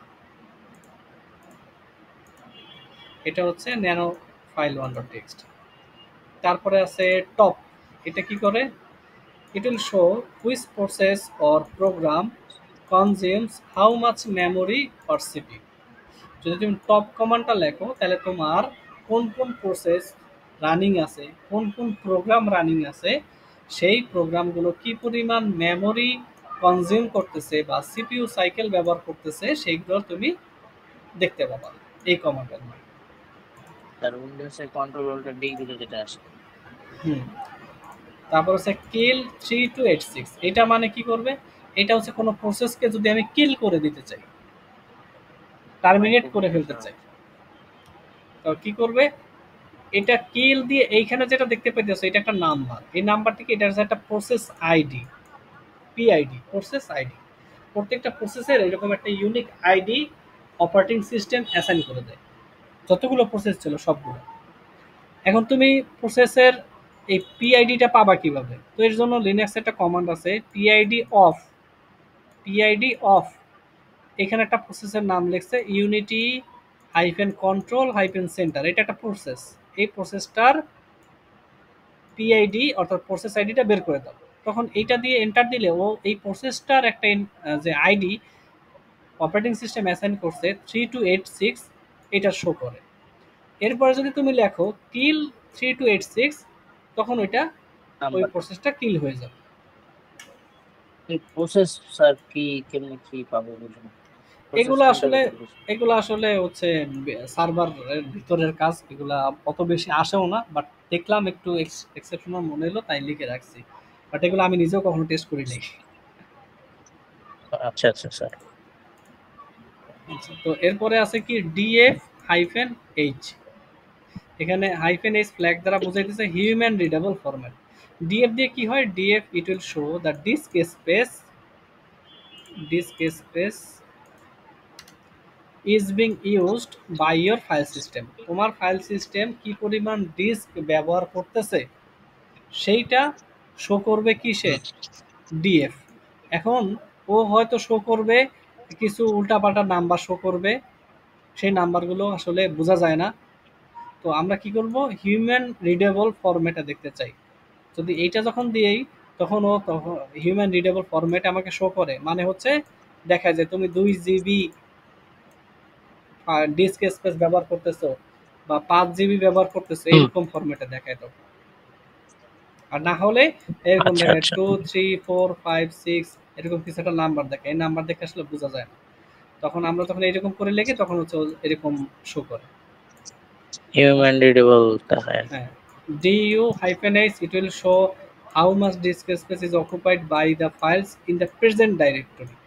বর্তমান ডাইরেক্টরিতে যেখানে আমি আছি, যেখানে বসে কমান্ড লাইনটা চালাইতেছি, সেই ডাইরেক্টরির ভিতরে যে প্রসেসগুলো আছে সেইগুলা কি পরিমাণ ডিস্ক স্পেস নিছে, মানে প্রসেস বলতে ফাইলগুলো আছে, সেই ফাইলগুলো কি পরিমাণ ডিস্ক স্পেস নিছে সেটা। যেমন হচ্ছে আমি যদি দেখতে চাই যে এই সিএ ফোল্ডারের মধ্যে যে সমস্ত ফাইল আছে এরা কি পরিমাণ জায়গা নিছে সেইটা। প্রপার্টিসে যাব। হ্যাঁ, আচ্ছা আচ্ছা জি স্যার। তখন দিব ডিইউ। আর ডিএফ দিলে আসলে যতগুলো রানিং প্রসেস আছে সবগুলা, যতগুলো রানিং ফাইল টাইল যা আছে সব কিছু, আমার file system, total file system যে পরিমাণ জায়গা নিছে সেইটা। আচ্ছা, তো এরপরে বলতেছে ডিইউ হাইফেন এসএইচ, এটা মানে হচ্ছে কি, it will show you summary that is total occupied disk by adding all. তো এখানে সবগুলো ফাইল কোনটাতে কত পরিমাণ ডিস্ক নিছে আলাদা আলাদা দেখাইতেছে, এখানে যেমন আলাদা আলাদা সাইজ দেখাইতেছে যে এই পরিমাণ ডিস্ক সে তার লাগছে। কিন্তু আমি যদি ডিইউ হাইফেন এস এইচ দিই, এইচ মানে তো বুঝোই হিউম্যান রিডেবল, আর এস মানে হচ্ছে সামারি। তো DU hyphen summary human readable, এটা যদি দেই তাহলে হচ্ছে ও আমাকে ওই ফোল্ডারের ভিতরে যতগুলো ফাইল আমার ডিস্কের স্পেস নিয়েছে টোটালটা যোগ করে একটা সামারি দিবে যে তুমি টোটাল 50 জিবি জায়গা ব্যবহার করছো। ওকে, আচ্ছা। তারপরে হচ্ছে ফ্রি হাইফেন জি। তো এটা করলে কি হয়, it will show used and free free space space দেয়। Of the disk. আমার ডিস্কের মধ্যে কি কি জায়গা অকুপাইড, কি কি কত পরিমাণ জায়গা অকুপাইড, কত পরিমাণ জায়গা ফাঁকা আছে সেটা শো করে। এখন এখানে হাইফেন জি মানে বুঝাইতেছে আমি যে পরিমাণটা গিগাবাইটে দেয়। দেখাবে সেটা যেন আমি গিগাবাইটে দেখি, জিবিতে দেখি, অথবা এম দিলে মেগাবিটে দেখাবে বা এমবিতে দেখাবে, টেরা দিলে হচ্ছে টেরাবাইটে দেখাবে। আচ্ছা, এরপরে এটা ওকে কি স্যার, বলছে, আজকে ছুটি। না না শেষ করে দিই, কতগুলো আছে স্যার? মানে আর বেশি আজকে নাই, 65 পর্যন্ত, অনেকগুলো আছে। আহ, 66। ঠিক আছে স্যার। ওকে ওকে। আচ্ছা, তো 51তে কি বলছে এখানে, সিডি হাইফেন যদি var hyphen log, এটার করলে কি হবে, it will go to the log folder of your system containing different log files. You can see all the log files by using ls command. আচ্ছা, তুমি তোমার মানে ফাইলের মানে যখন কম্পিউটার রান করতেছো অনেকগুলো লগ ফাইল রান হয়ে যায়, ওই লগ ফাইলগুলোতে বিভিন্ন স্ট্যাটাস পড়ে, যেমন কোনো একটা অ্যাকশন কখন পারফর্ম হয়েছে, সেই অ্যাকশনে কোনো এরর হয়েছে কিনা, এই সমস্ত জিনিস লগ ফাইলে পড়ে। লগ এগুলো অডিটের আচ্ছা। জন্য ব্যবহার করা হয়। ধরো আমি ব্যাংকের যত ট্রানজ্যাকশন করতেছি আমি একটা লগ ফাইল রাখলাম যে এই অ্যাকাউন্ট থেকে এই অ্যাকাউন্টে এই পরিমাণ টাকা গেছে এত সময়, আবার এই অ্যাকাউন্ট থেকে এই অ্যাকাউন্টে টাকা ট্রান্সফার হয়েছে এই পরিমাণ এত সময়, এরকম করে একটা লগ ফাইলে আমি সমস্ত ডেটা দেখতে পারি, রাখতে পারি। তো এরকম সিস্টেমেরও কতগুলো লগ ফাইল থাকে, ওই লগ ফাইলগুলো যদি দেখতে চাই তাহলে হচ্ছে সিডি হাইফেন var তারপরে লগ, আর এটা দিলে তখন লক ফাইলগুলো দেখা যায়। তারপরে এখানে কি আছে, head message, head D message. এটা কি, it will show first 10 lines of the D message log file. আমার একটা লক ফাইল, আমি নাম দিছি হচ্ছে ডি মেসেজ, এটা একটা লক ফাইল, এই যে এরকম একটা লক ফাইল। এটা তোমার এটা না লিখে তুমি ওটার লিখতে পারো ফার্স্ট ফাইল ফাইল 10 ওয়ান লাইনটা দেখাবে। ডট টিএক্সটি, এটাও লিখতে পারো। আমার এখানে কাজ হচ্ছে এই হেড কমান্ডটা কি কি করে সেটা জানা। তো হেড কমান্ডটা কি করে, এখানে যে ফাইলটা থাকে সেই ফাইলের প্রথম যে 10 লাইন, হাজার হাজার লাইন লেখা আছে, প্রথম যে 10 লাইন সেই 10 লাইন জাস্ট প্রিন্ট করে দেখে। বুঝতে পারছি? জি স্যার। আমি যদি 10 জায়গায় 20 লাইন চাই আসতেছি, এটা শুধু তাহলে 10 10 লাইনই লাইন দেখাবে, ফিক্স। এটা শুধু 10 লাইনই দেখাবে। আচ্ছা আচ্ছা আর যদি আমি টেইল লিখে ফাইলের নাম লিখি তাহলে ওর লাস্ট 10 লাইন দেখাবে। আচ্ছা আচ্ছা আর হেড লিখে যদি আমি এই একটা ফাইল, এই একটা ফাইল, এরকম অনেকগুলো ফাইল দিই, প্রত্যেকটা ফাইলেরই 10 লাইন 10 লাইন 10 লাইন করে দেখাবে। ঠিক ওকে, আছে। এবার আমি চাইতেছি 3 লাইন দেখতে, 3 লাইন, মাত্র 3 লাইন। তাহলে আমি কি লিখবো, হাইফেন দিয়ে সংখ্যাটা দিয়ে দেবো যে আমি এই ফাইলের মাত্র 3 লাইন দেখতে চাই, প্রথম 3 লাইন, মাঝের থেকে না, প্রথম 3টা লাইন। তুমি যদি এখানে 30, ফার্স্ট 3 লাইন। তুমি যদি এখানে 3-এর পর একটা শূন্য দাও, 30 হবে, প্রথম 30 লাইন। আচ্ছা আচ্ছা আর টেল দিয়ে, আনলিমিটেড আর কি এখানে তো। হ্যাঁ টেল দিয়ে দিলে, টেল দিয়ে লাস্ট 3 লাইন। এবার এগুলো করার পরে তোমার মনে হইতে পারে আমি চাইতেছি খুব মাঝে মাঝের লাইন দেখতে, তখন সেটা কিভাবে করবো, তখন এর জন্য এই কমান্ড এসিডি সেড হাইফেন এন, তারপরে হচ্ছে কোটেশনের ভিতরে 2p, তারপরে অ্যাঙ্গেল ব্র্যাকেট, তারপরে ফাইল ডট টিএক্সটি। এটা কি করবে, এটা আমার যে লাইনগুলো আছে তার মধ্যে সেকেন্ড লাইন, সেকেন্ড লাইনটা আমাকে শো করবে। এরপরে যদি তুমি 2011তম লাইন দেখতে, সেটা হচ্ছে সেড হাইফেন এন কোটেশনের ভিতরে 2011p, 2011তম যে লাইনটা আছে সেটা দেখাবে। এবার চাইতেছো 10তম লাইন থেকে 33তম লাইন পর্যন্ত যে লাইনগুলো আছে সবগুলো দেখতে। তার জন্য দেখতে হবে sed hyphen N quotation 10,33p quotation শেষ, তারপর ফাইল ডট টিএক্সটি। এটা কি করবে, লাইন 10 থেকে লাইন 10 থেকে 33 পর্যন্ত। 33 পর্যন্ত যা আছে সবগুলো দেখাবে। এবার আমি দেখতে চাইতেছি লাইন 10 নাম্বার লাইন আর 33 নাম্বার লাইন, মাঝখানের গুলাও দেখতে চাই না, উপরের গুলাও দেখতে চাই না, শেষের গুলাও দেখতে চাই না, জাস্ট এই 2 লাইন দেখতে চাই। তো লিখবো কি, এটা হচ্ছে লিখবো এসিডি হাইফেন এন কোটেশন শুরু 10p, মানে 10 নম্বর লাইন, সেমিকোলন 33p, 33 নম্বর লাইন, কোটেশন শেষ, তারপরে angle bracket file dot TXT. তাহলে 10 নম্বর লাইন আর 33 নম্বর লাইনই শুধু দেখাবে। Fixed line. হ্যাঁ ফিক্সড লাইন। আচ্ছা, এরপর 55 নম্বরে কি বলছে, find home directory hyphen a name file dot txt, it will find file 1.txt in the directory। আচ্ছা, আমি এখানে ফাইন্ড কোন একটা ফাইল খুঁজতে চাই যে এই ফাইলটা এই ফোল্ডারে আছে কিনা। তো আমি কি করলাম, ফাইন্ড লিখলাম, ফাইন্ড লিখে আমি ফোল্ডারের লোকেশন বললাম, ফোল্ডারের লোকেশন বলে দিয়ে আমি যে ফাইলটাকে খুঁজতে চাই সেই ফাইলটার নাম দিতে হবে। তো আগে একটা ফ্ল্যাগ ইউজ করতে হবে, হাইফেন নেম, মানে আমি বুঝতেছি আমি এই নামের ফাইল খুঁজতে চাই, বাট কোন নাম, এই নামটা দিয়ে দিতে হবে, ফাইল 1.txt গেল। আমি চাইতেছি যে ফাইল ওয়ান, ফাইল ওয়ান নামে যত ফাইল আছে সবগুলো দেখতে, সেটা টিএক্সটি হইতে পারে, সেটা এইচটিএমএল হইতে পারে, এমপি3 হতে পারে, এমপি3 হইতে পারে, সব। এমপি3 হতে পারে। তো কি লিখবো, ওই যে ফাইন্ড ফোল্ডারের location hyphen name file one dot, যেখানে কোনো টাইপ থাকবে না, যেখানে যে কোনো কিছু আসতে পারে সেইখানে আমরা দেই স্টার, স্টার তার মানে অল বোঝায়। অর যে কোনো টাইপ, জি তাই স্যার। না? যে কোনো টাইপের।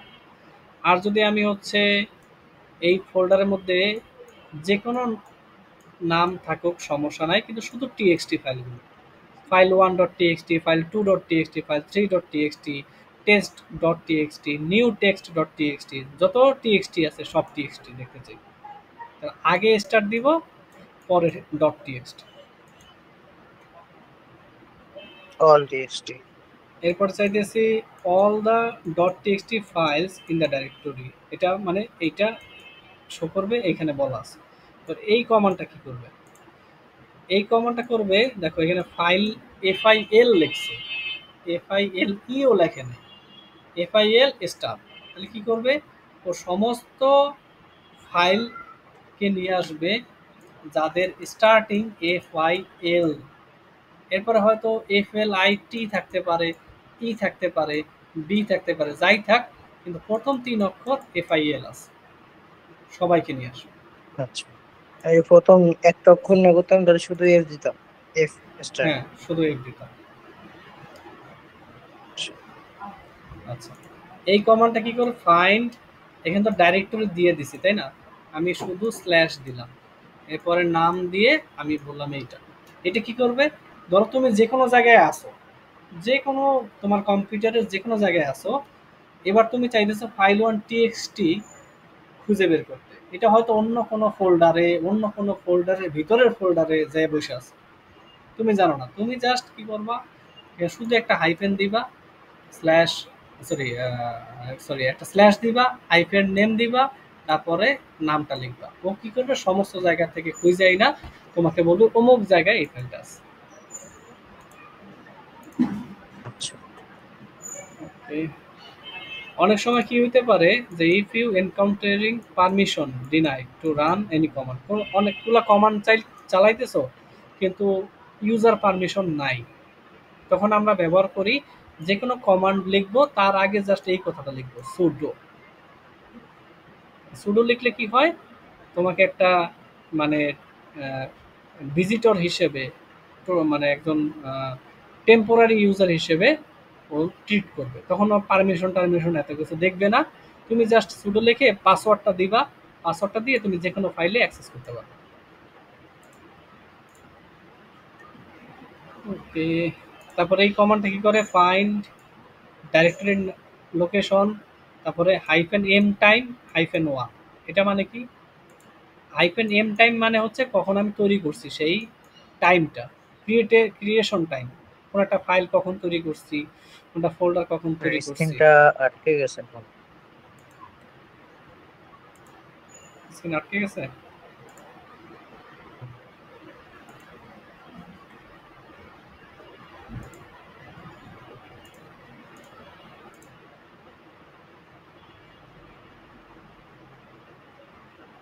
এখন দেখা যাচ্ছে?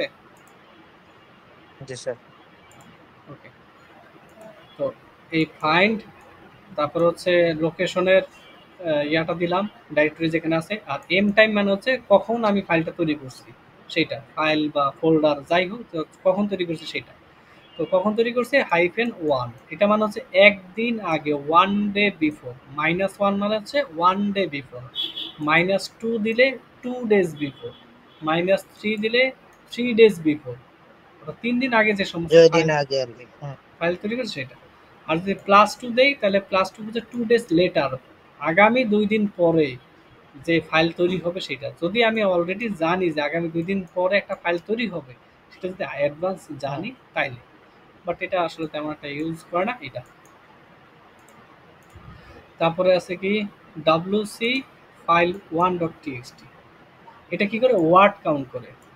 এই ফাইল ওয়ান ডট টিএক্সটির মধ্যে কয়টা ওয়ার্ড আছে, ঠিক আছে, এটা ওয়ার্ডটাকে আমার আচ্ছা কাউন্ট আচ্ছা। করে দেয়।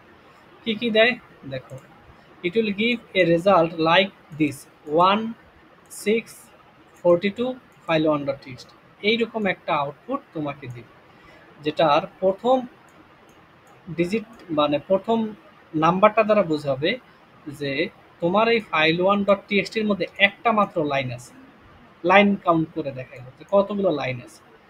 তার পরের নাম্বারটা বোঝাবে যে তোমার এই ফাইল ওয়ান টিএক্সটির মধ্যে কতগুলো ওয়ার্ড আছে, এখানে 6টা ওয়ার্ড আছে। তারপরেরটা বোঝাবে তোমার ফাইল ওয়ান ডট টিএক্সটির মধ্যে টোটাল কতগুলো ক্যারেক্টার আছে, স্পেস, হাইফেন, কমা, যতগুলো ক্যারেক্টার আছে সব ক্যারেক্টারগুলো বোঝাবে। আর তারপরে হচ্ছে ফাইলটার নামটা আরেকবার ও প্রিন্ট করে দেখাবে। প্রথমটা হচ্ছে তোমার লাইন বোঝায় কতগুলো লাইন আছে, তারপরটা বোঝায় কতগুলো ওয়ার্ড আছে পুরো ফাইলটার মধ্যে, তারপরে বোঝায় কতগুলো ক্যারেক্টার আছে পুরো ফাইলটার মধ্যে, তারপরে বোঝায় যে এইটা জাস্ট ফাইলের নামটা। এগুলো চাইলে আলাদা আলাদাও আমরা দেখতে পারি। আমি যদি ডব্লিউসি আর ফাইলের নামের মাঝখানে হাইফেন সি এই ফ্ল্যাগটা ব্যবহার করি, এটা আমাকে ক্যারেক্টার কাউন্ট করে দেখাবে। হাইফেন এল শুধু দিলে ক্যারেক্টার। লাইন, শুধু লাইন কাউন্ট করে দেখাবে। হাইফেন ডাব্লিউ দিলে ওয়ার্ড কাউন্ট করে দেবে। আর হাইফেন ক্যাপিটাল এল দিলে ওই ফাইলের মধ্যে সব থেকে বড় যে লাইনটা আছে, লংগেস্ট লাইন, সেই লাইনটার লেংথ কত সেটা দেখো। আচ্ছা, তারপরে আসি আইএফ কনফিগ। আইএফ কনফিগ মানে হচ্ছে ইন্টারফেস কনফিগারেশন। এটা ব্যবহার করে কি করা হয়? It is use to view and change the configuration of network interface of your system. আমার সিস্টেমের যে নেটওয়ার্ক ইন্টারফেস আছে সেই ইন্টারফেসের কনফিগারেশন দেখার জন্য এবং চেঞ্জ করার জন্য আমরা আইএফ কনফিগ ব্যবহার করি। ঠিক আছে, এটা আমাকে কি করে কি কি দেখায়? এটা আমার ইথারনেট কানেকশন যেটা দেওয়া থাকে সেইটাকে দেখায়, এবং আমার লোকাল হোস্ট এই ইনফরমেশনটা দেখায়। এই দুইটা ইনফরমেশন দেখায়, একটা ইথারনেট, একটা লোকাল হোস্ট। এটা লোকাল হোস্ট, আমার পিসি লোকাল হোস্ট। হ্যাঁ, তারপর IP address A double DR, এটাও সেম জিনিস দেখায়, ইথারনেট কানেকশনটা দেখায় আর লোকাল হোস্টের আইপি অ্যাড্রেস এগুলো দেখায়। তারপরে tar CBF hyphen CBF folder name dot tar folder name, এটা কি করে? এটা হচ্ছে সি দিয়ে বোঝায় হচ্ছে ক্রিয়েট করা, ভি দিয়ে ভার্বস, আর এফ দিয়ে বোঝায় সে স্পেসিফাই দ্য ফাইল নেম। এটার মানে কি? আমি চাইতেছি আমার একটা ফোল্ডার আছে, এই ফোল্ডারটারে ওই যে আমাদের কিছু জিপ ফাইল হয় না, রার ফাইল হয় না, জি স্যার। কম্প্রেস করে আমরা ফাইল তৈরি করি না, মানে একটা ফোল্ডার তৈরি করি। হ্যাঁ হ্যাঁ, জিপ যেমন, ফাইল। হ্যাঁ, যেমন এখানে আছে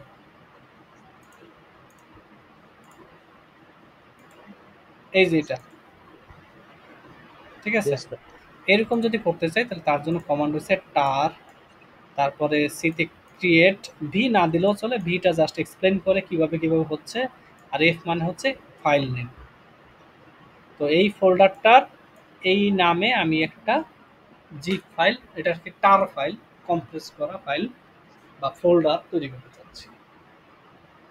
আর যদি এটাকে এখন সি দিয়ে করি কি ক্রিয়েট, এবার আমি এক্সট্রাক্ট করতে চাই, জিপ করার আগে যেরকম এক্সট্রাক্ট করি না, extract here, hmm hmm. Extract করার জন্য হচ্ছে হাইফেন এক্স,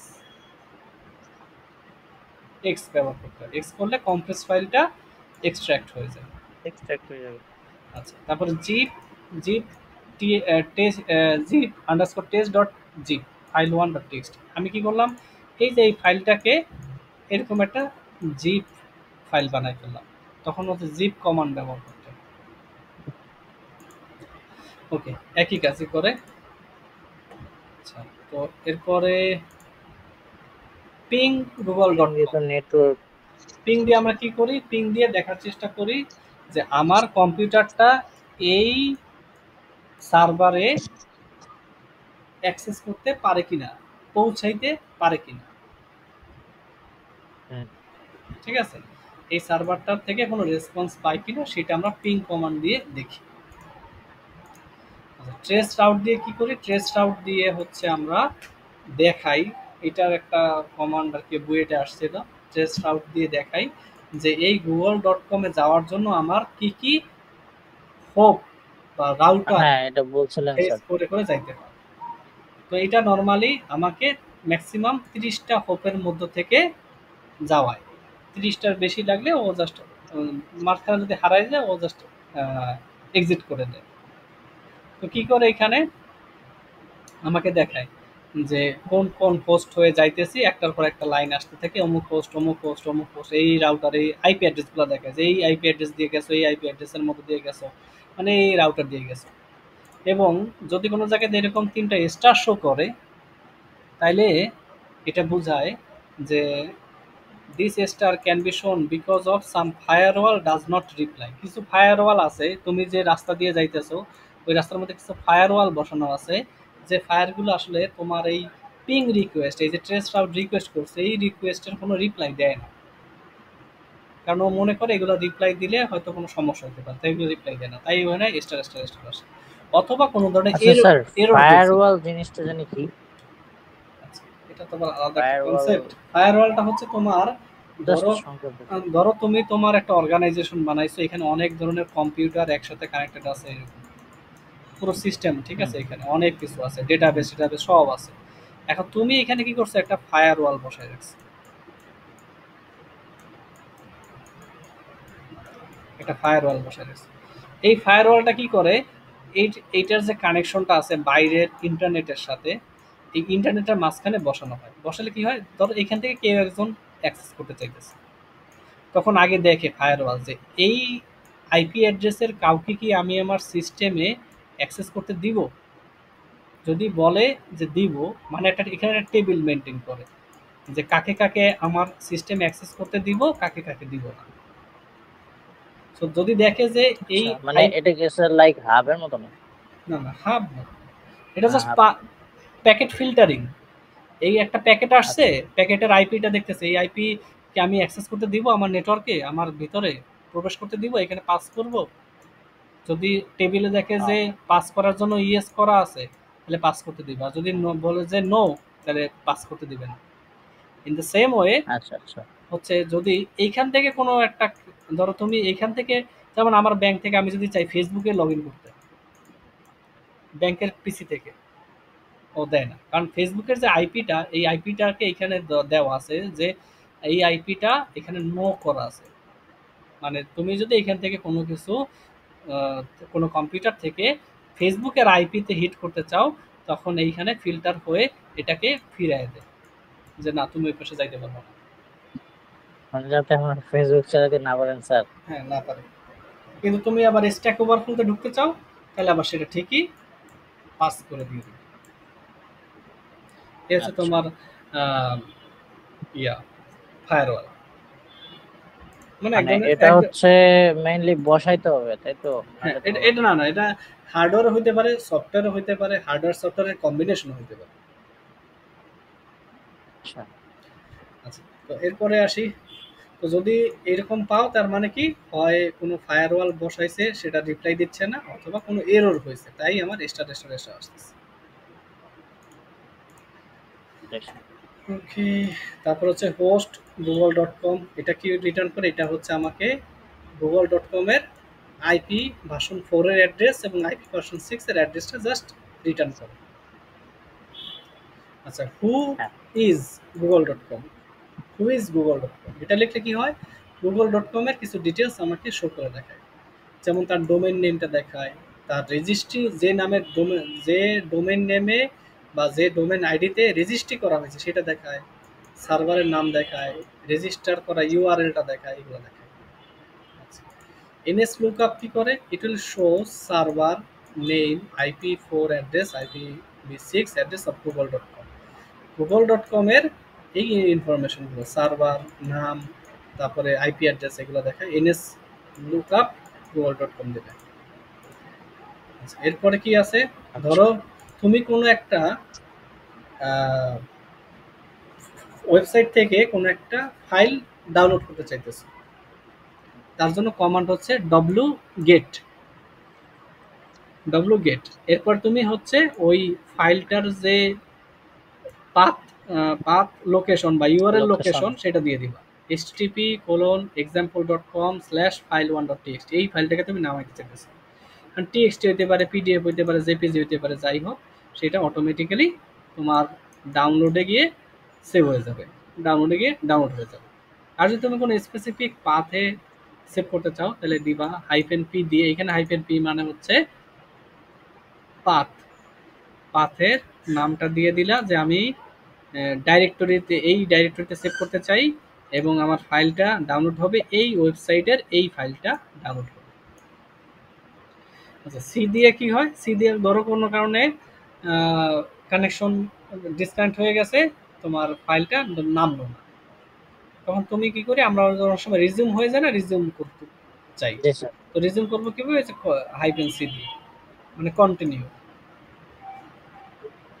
মানে আর রিজুম থেকে আবার পোস্ট থেকে রিজুম আর কি। হ্যাঁ, পজ থেকে রিজিউম হয়ে যায়। আর যদি create a text file, URL text with one URL per line. আচ্ছা, ধরো তুমি চাইতেছো যে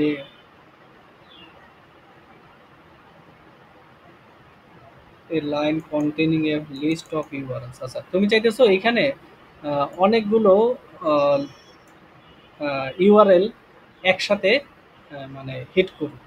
ক্রিয়েট টেক্সট ফাইল এটা with one URL per line then run. আচ্ছা, তো এইখানে যদি আমি চাইতেছি, ধরো একটা ফাইল বানাইছি, একটা ফাইলের মধ্যে আমি google.com, facebook.com, youtube.com এরকম বিভিন্ন অনেকগুলো ফাইলের লোকেশন দিয়ে রাখছি একটা হিসেবে। তাহলে এরকম একটা ফাইল বানাইলাম, urls ডট টিএক্সটি, মানে এইটার মধ্যে সমস্ত ইউআরএল গুলো, যেমন এই যে একটা ইউআরএল, এরকম অনেকগুলো ইউআরএল এখানে দিয়ে রাখছি। এরপর আমি যদি হচ্ছে, আচ্ছা, এই এই এই কমান্ডটা চালে তখন ও কী করবে, এক একটা এরকম ফাইল, এক একটা ইউআরএল অ্যাক্সেস করবে আর ফাইলটা ডাউনলোড করবে, অ্যাক্সেস করবে আর ফাইল ডাউনলোড করবে। ধরো প্রথমে হচ্ছে এইখানে যাবে, এটা ধরো আমার এই যে লিস্টের মধ্যে ১ নাম্বারই এই লাইনটা আছে, এই যে এই লাইনটাই আছে। তো এটাকে নিয়ে এই যে ফাইল 1 টিএক্সটি ডাউনলোড করবে। তারপরের লাইনে আবার আসছে এরকম আরেকটা, সেটাও আবার অ্যাক্সেস করলো, ডাউনলোড করবে। তো এই কমান্ডটা চালু করলে ও ডাইরেক্ট সেই কাজটা করে দেয়। মানে ডিরেক্টলি এটা হচ্ছে ডাউনলোড হচ্ছে। হ্যাঁ, অনেকগুলো ইউআরএল এ তোমার হচ্ছে ফাইল আছে, ধরো ১০টা হুম। ইউআরএল আছে, এরকম ১০টা ইউআরএল আছে, ১০টা বিভিন্ন এক্সাম্পল 1.com, এক্সাম্পল 2.com, এরকম অনেকগুলো ওয়েবসাইটের এক একটা ফাইল, ফাইল ডট টিএক্সটি, তারপরে ইমেজ ডট জেপিজি, এরকম অনেকগুলো ফাইল আছে। এটাতে আছে টিএক্সটি ফাইল, এটা আছে জেপিজি ফাইল, এটা তার এইচটিএমএল, এটা একটা পিডিএফ, এরকম আছে। তুমি কি করলে, এইটার একটা পুরোটা একটা ফাইল বানাইছো। একটা ফাইলের মধ্যে, যেমন আমি এই ফাইলের মধ্যে সমস্ত লেখাগুলো সেভ করে রাখছি না, এরকম সবগুলো ইউআরএল তুমি সেভ করে রাখছো।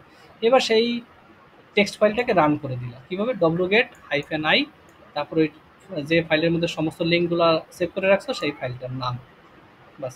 ও কি করবে, এক একটা লাইন এক্সিকিউট করবে আর ফাইল ডাউনলোড হতে থাকবে, এক একটা ফাইল এক একটা লাইন এক্সিকিউট করবে আর ফাইলে ডাউনলোড হতে থাকবে। ওকে, আর আচ্ছা। লাস্ট একটা কমান্ড করাবো, একটু 5 মিনিট লাগবে, তাইলে আমার মোটামুটি এই একটাই 5 মিনিট? মানে 5 মিনিট আমি একটু বের করে নিই, এই জন্য একটু সময় লাগবে।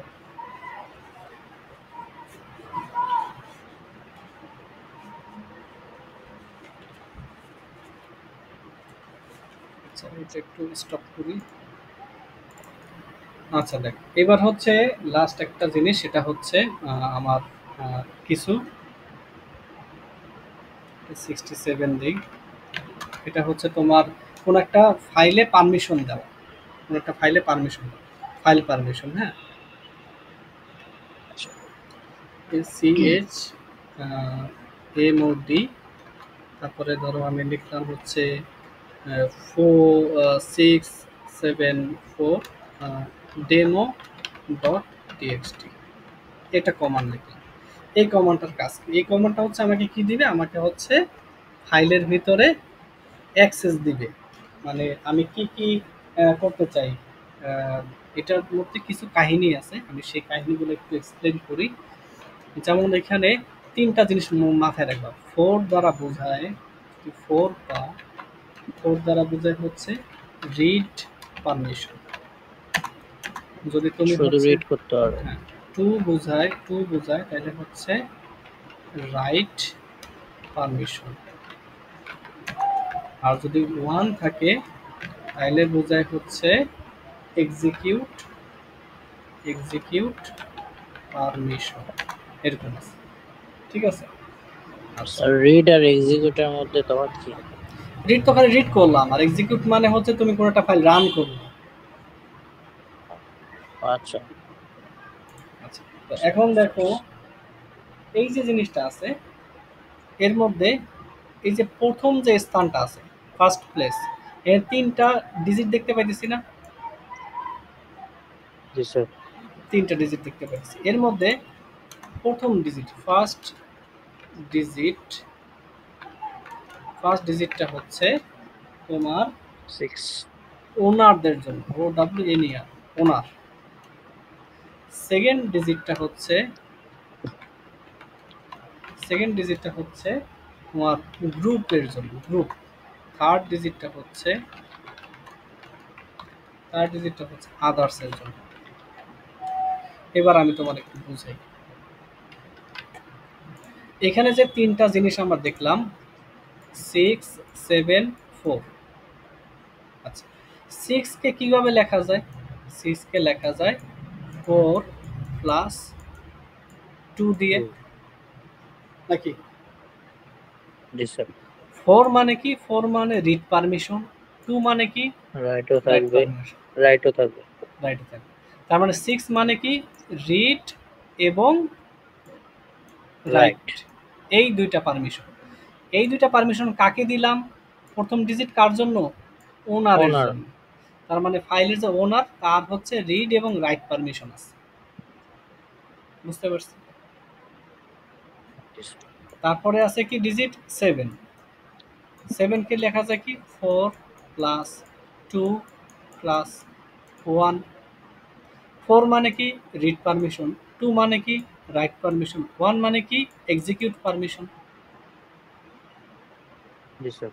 তার মানে এই 7 মানে বুঝাইতেছে রিড, রাইট, এক্সিকিউট তিনটাই পারমিশন আছে। কার আছে? মাঝখান ডিজিট কার জন্য? সেকেন্ড ডিজিটটা গ্রুপের জন্য। তারপর আছে 4। 4 মানে কি? 4 মানে তো শুধু 4 মানে হচ্ছে রিড, শুধু রিড, রিড করতে রিড পারবে করা পারমিশন আদার্স। আছে। এটা হচ্ছে থার্ড ডিজিট কাদের জন্য? আদার্স। আদার্স। বুঝতে পারছি এই ফাইলের উপরে কার কি পারমিশন? জি স্যার। আচ্ছা, এবার যদি আমি লিখতাম ch mod 777 demo .txt, এটার মানে কি বলতো? স্যার 777 মানে তো হচ্ছে সবগুলাই থাকতেছে। কি কি থাকতেছে বলো? Read, write and execute. Read, write and execute, read, write and execute, এটাও এখানে আছে, এখানেও আছে, এখানেও আছে, তিনটাই সবাই পাচ্ছে, তাই না? জি স্যার। এখন এই প্রথম 7 মানে কি? ওনারের জন্য, ওনারও রিড, রাইট, এক্সিকিউট করতে পারবে। দ্বিতীয় 7 মানে হচ্ছে গ্রুপের জন্য, গ্রুপও রিড, রাইট, এক্সিকিউট করতে পারবে। তৃতীয় আদার্স আবার। 7 হচ্ছে আদার্স, আদার্সও রিড, রাইট, এক্সিকিউট করতে পারবে। বুঝতে পারছি? জি স্যার। ওকে, তাহলে এই পর্যন্তই।